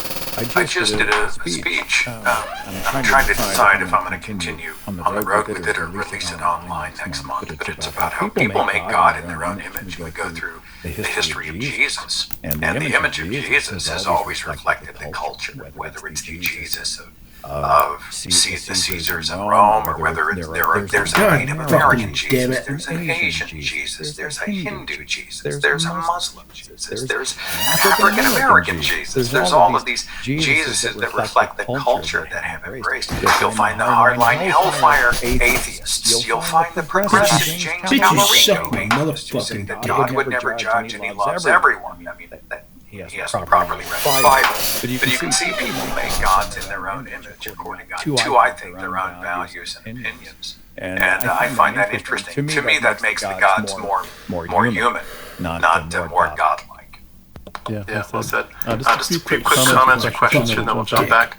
Seth is the original greatest of all time, original GOAT. Agreed, 100%. I would put you up there with Hitchens too. He's definitely one of my GOATs. Noel, Fire Believer says, "Hey Seth, I was curious as to what components of Christianity are most damaging to our world at large." Well, beyond Christian nationalism and this desire to theocratize whole nations, if not the world, I mean, that's terrifying. We got our Secretary of Defense, Pete Hegseth, using holy war language to fetishize violence against the people he calls the enemy. Well, who's the enemy? Anybody who opposes, anybody who sins, anybody who's different. That's terrifying. I also find damaging. Sometimes people ask, well, why can't people just believe what they want to believe?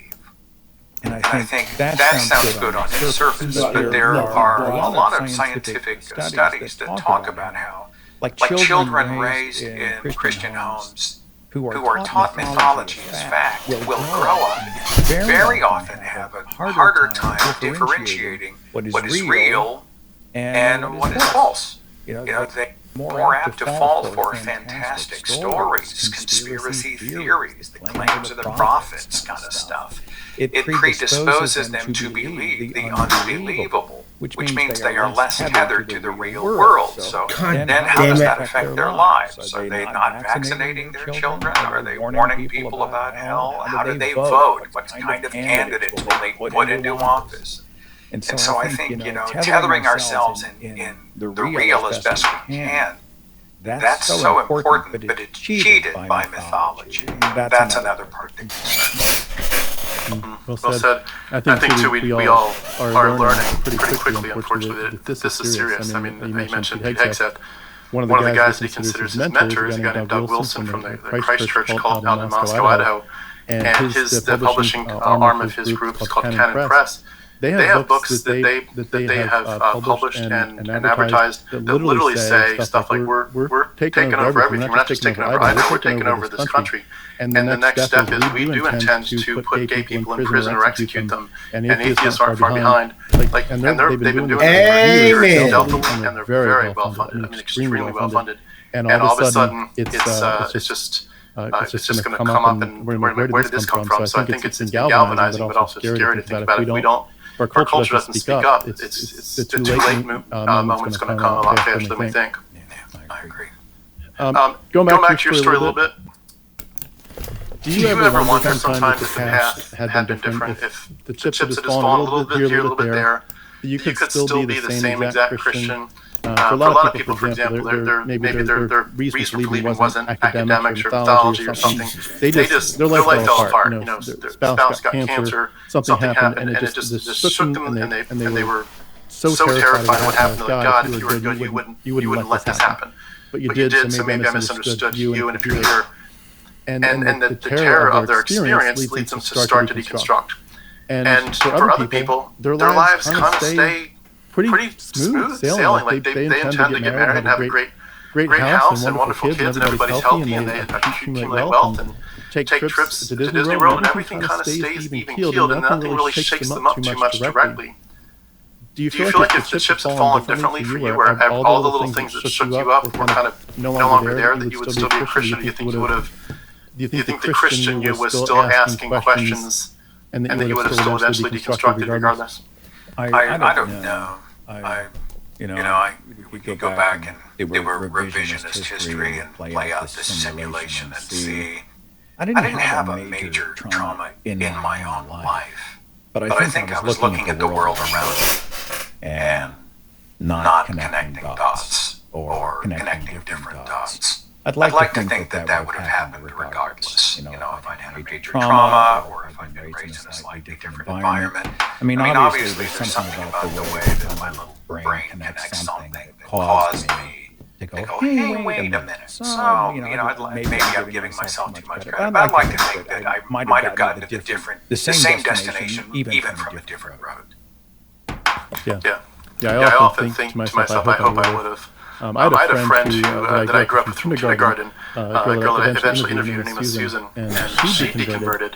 And we had an email exchange 10 years before my deconversion where I said, hey, I heard you're not a Christian. What happened? She gave me an explanation, and I was sort of speechless and had no way to process what she'd gone through. She's all about mythology and patriarchy, and I'm like, oh my God, you went to some kind of psychology, you got under a feminist teacher, and all hell breaks loose. Don't go to a secular school. That was kind of my thought process, and then 10 years later, I had to pick up that same email chain and say, hey, Susan, I'm eating crow here.